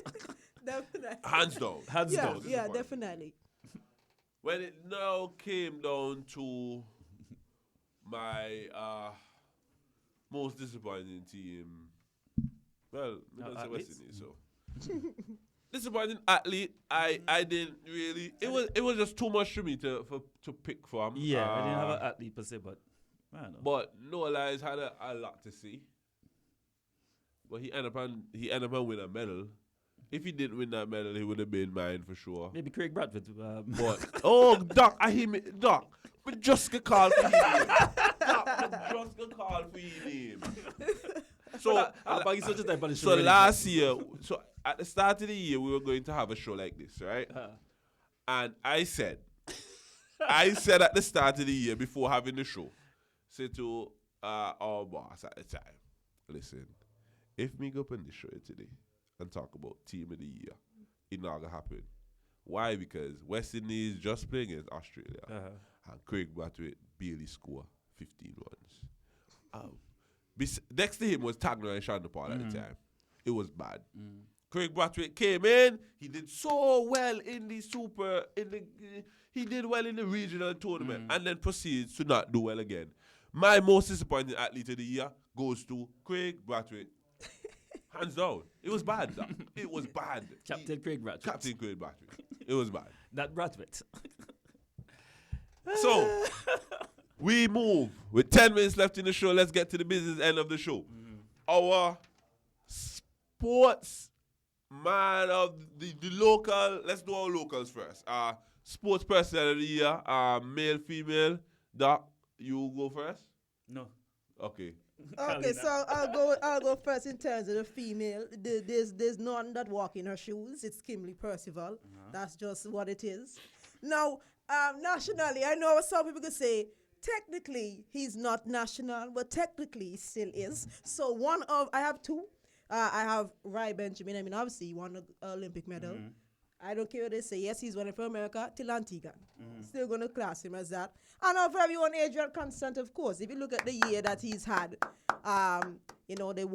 they finished first in the club, second in the knockout part of it, which is the President's Cup. Then, of course, being the captain for the national team that won back-to-back, and being MVP and some other individual awards as well. So those are my two in terms of national, male, and female. So you go? Or you want me to go? Okay, I'll go. For national female, again, my bias, but I give it to Janella King. Okay. That was a good one. Again, what she did with that, just like when the island girls sail across, Yeah. go across the Atlantic, I said, look here, any awards for national, I would have given them. And Janella King, just the magnitude of what she did. People like Kimberly Percival, I know she have done well. Ellie Shaw, but again, Janella King for female. Yeah. For male, it was a bit difficult because I don't think no male super stand out. That player, and for me, Adrian, with no disrespect though, I kind of look at the international level. Yeah. Okay, so that's why I say I don't necessarily give it to Raheem because he didn't play international cricket this year. Azari was very good, yes, but it wasn't his greatest year. So, as Carlina did, I give it to Adrian Constance. I give it to my boss, Adrian. And really, truly, he deserved it. Not just, again, Adrian sitting in here. What Adrian did in the volleyball, his playing style, his bravado, that mental toughness that he has, and the way he pulls the rest of the team with him.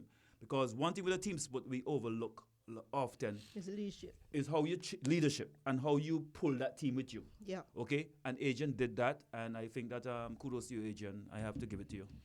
So when it comes to when it came to Sportswoman of the Year, it hard to move the Kim Boss.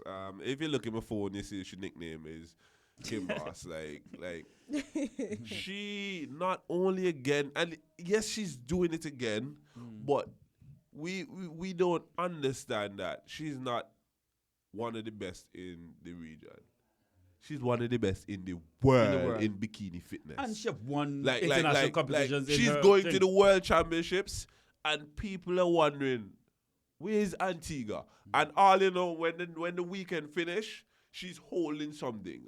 Melissa and Michelle as well, they're doing well. But I mean, hands down, Ambassador Kimberly Percival, and looking forward to the sports awards, which I wasn't nominated for, by the way. Kim gonna get a 10K. So when she get that 10K, what's coming up when? Probably in March. In March, okay. So Kim, when you get the next 10K, that's my second Vitamalt, because she's supposed to buy. Oh, Kerry, you supposed to get one too? She promised her 2 Vitamalt when she win the $10,000. Some reason they chop liver. But then the Sportsman of the Year, I would have said myself too, but a player that stood out to me as player of the year was going to be Jalmaro Calvin. He made his debut for Antigua, and he came off in 20 minutes after he got sick. He got ill. But what he has been doing in the Jamaica Premier League, flying the flag of Antigua, no matter where you want to see come from, just like Khalid and right. He's actually, wearing the flag. No, Jalmaro Antigua, man. And Jalmaro, go school everything right. Everything in Antigua. Yeah. He not only he had 13 goals in the Premier League, finished like third. But then he go to the Caribbean Cup, the Club Caribbean Cup, and make the team of the year, and also was a young player of the year. So for me, hands down, Sportsman of the Year, Jalmaro Calvin. I don't think he would qualify for Sportsman of the Year. Maybe he'd be youth. He'd probably be a football association. How old is he? 21. So. No, he could be senior.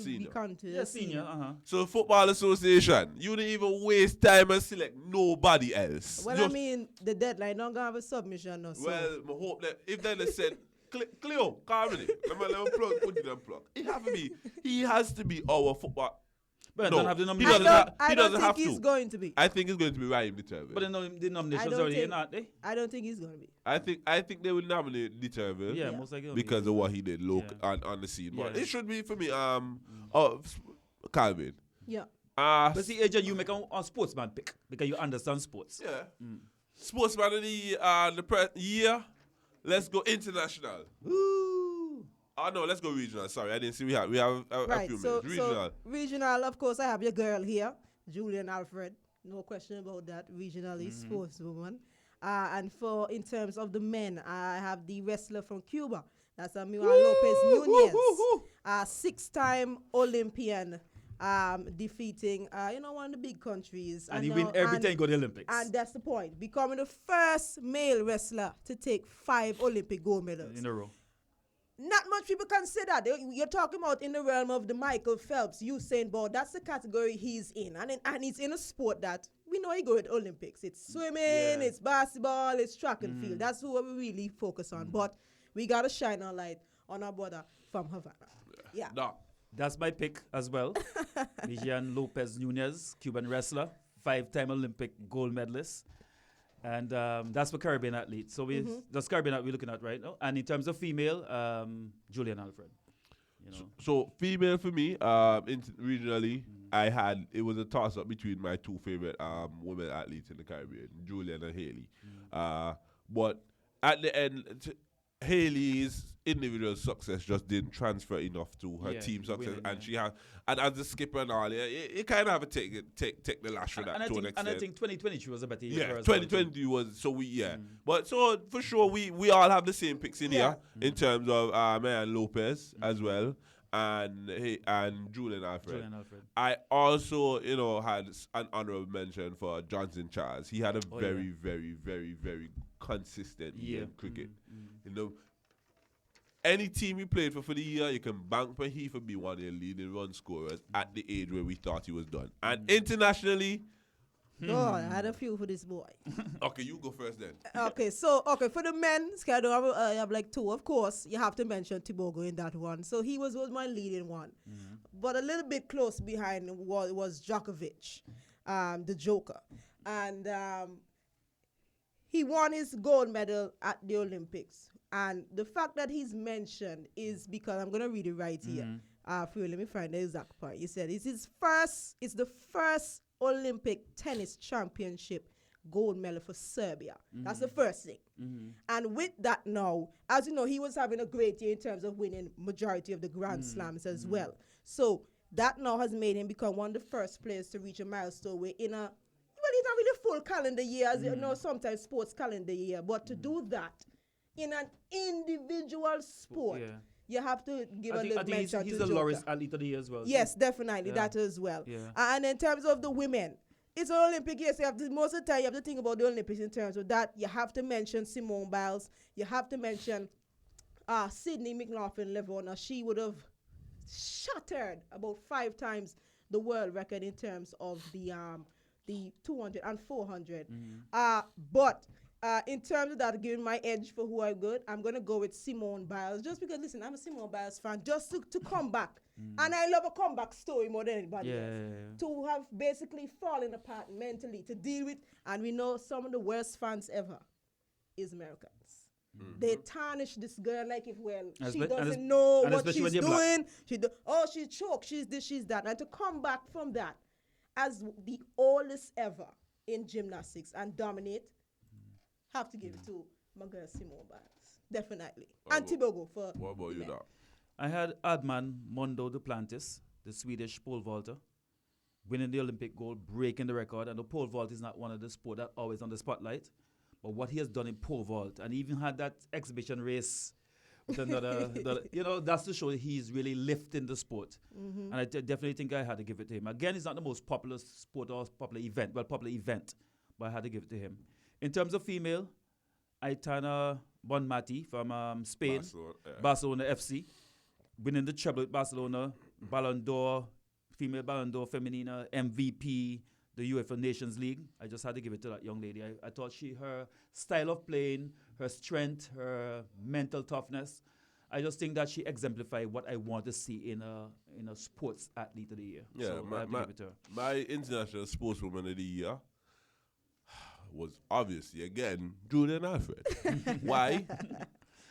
Olympic gold, Olympic silver, World Championships gold. The 3 finals that she was a part of, and Diamond League. So every final that she went to, she had a gold. So that was too easy for me. Simone Biles was my awe because it was close. And we know how. I think if good she had won the 4th gold medal, yes, that would have been a different. It, yeah.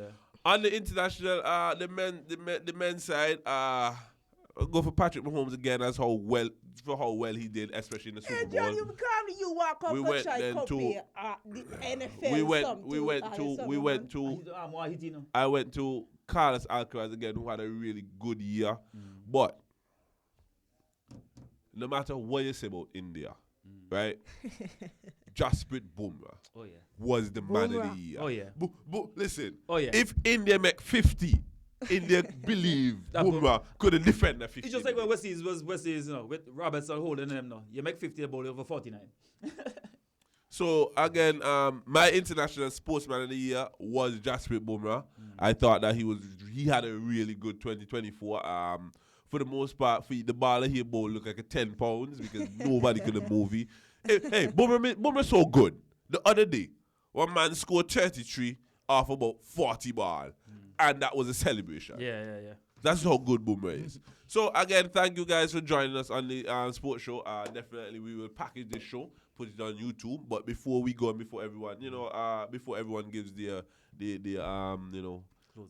closing remarks, do remember that the Ounces Ice Cream Parlor and Grill, they are having their grand opening of Square Tops today at 6:30 at the Ounces Ice Cream Parlor and Grill. So don't forget, guys, be there. There'll be an opening ceremony tonight. Free cocktails, complimentary cocktails to kick off the celebration. Closing thoughts, Doc. I'm just looking forward to a year in sports where I want to see sports administration taken to a higher level. And I'm talking just not local, just locally here in Antigua. We have I can't say crap on radio, but we have it here. But in terms of even internationally, what happened in the Cricket World Cup this year, the 20-over World Cup, should not have happened in the way it did. You have to preserve the sanctity of sport, make sport meaningful. Sport should never be a WWF or WWE, as they call it now, in terms of we know who's going to win before, a kind of contrived way. And I want to see a bit more fairness as well in how decisions are made. Even sometimes when you look at those reviews in cricket, the video review, sometimes the decisions still come down on which team batting or which team bowling. And I want to see more fairness and equity in sports. That's what I'm looking forward to for the next year. In terms of the actual what's going on in terms of the sport, I'm looking forward to Formula One. Lewis Hamilton is going to drive for Ferrari. I'm not the biggest Hamilton fan because I'm Ferrari guy, so now you're on Ferrari. I'm going to back him. So I want to see what Ferrari does. I'm looking forward to West Indies cricket still looking forward to West Indies cricket in terms of what they're going to do in 2025, as always, as we do every year. Carolina, your closing thoughts. And in terms of football, I know Gaza Stars have been getting a little lick in the past couple of weeks, but I'm still looking forward to the local football as well in terms of which team will pull it off. Thanks very much, everyone.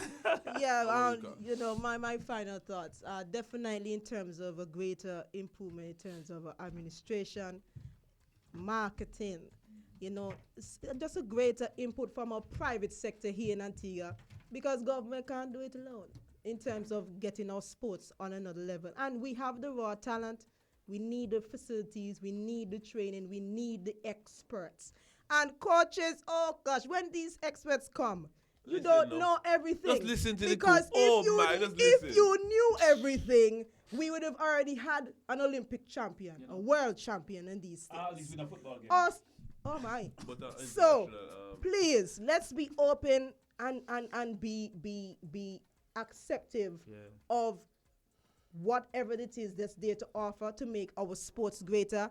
It's time for us to, the truth is we supposed to done pass St. Lucia and Dominique, and that's just the facts. We supposed to already have about 5, 6, 10 medals, this and that. What?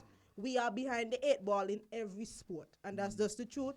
we need to do better. No, some people 87.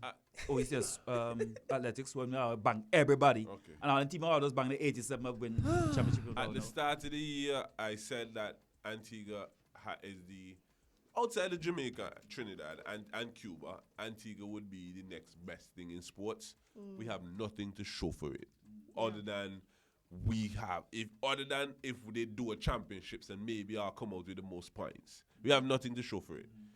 For 2025, I don't care about administration. I don't care about administration.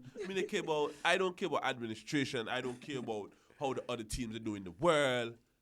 I just want our athletes for locking up and then talent. Too much of athletes are complaining about, he don't want to sponsor this. And then they're willing to train. I want the athletes to lock in and become better. Because enough of our athletes are not as good as they should be. Barring, no equipment, nothing. Like, enough athletes are not getting up. Go jogging, go Yasko open. Go up on the beach. Do something. Enough athletes are not. They're not doing enough on the talent. The talent we have the raw talent, but raw talent only gets it this far. Because when you 16, raw talent is over. Raw talent done from age 12, so raw talent done. It's done. Discipline, hard work, training. So that was thank you guys for listening and locking into the Endgame Sports Show. We won't be back until Friday where we have our first show of the year. And look out for the Endgame Extra Time series. Yes, it's finally there. I might have to redo our interview with Junella now. Because Junella interview has been done for 6 months now. It's true? It's so long ago? Yeah, that's 6 months ago. But we have some more interviews. We have Junella King. We have the Knights. Rebook that one there for me. First family of basketball. Rebook that one there for me. Akila Hillhouse has never done a career interview. Book she. And you know how I feel about Bowley. Yeah. Basketball playing history. We definitely have some interviews to get done. So you're locked in the Endgame Sports Show coming up next is Community in Focus with John T. DJ Action Kirby.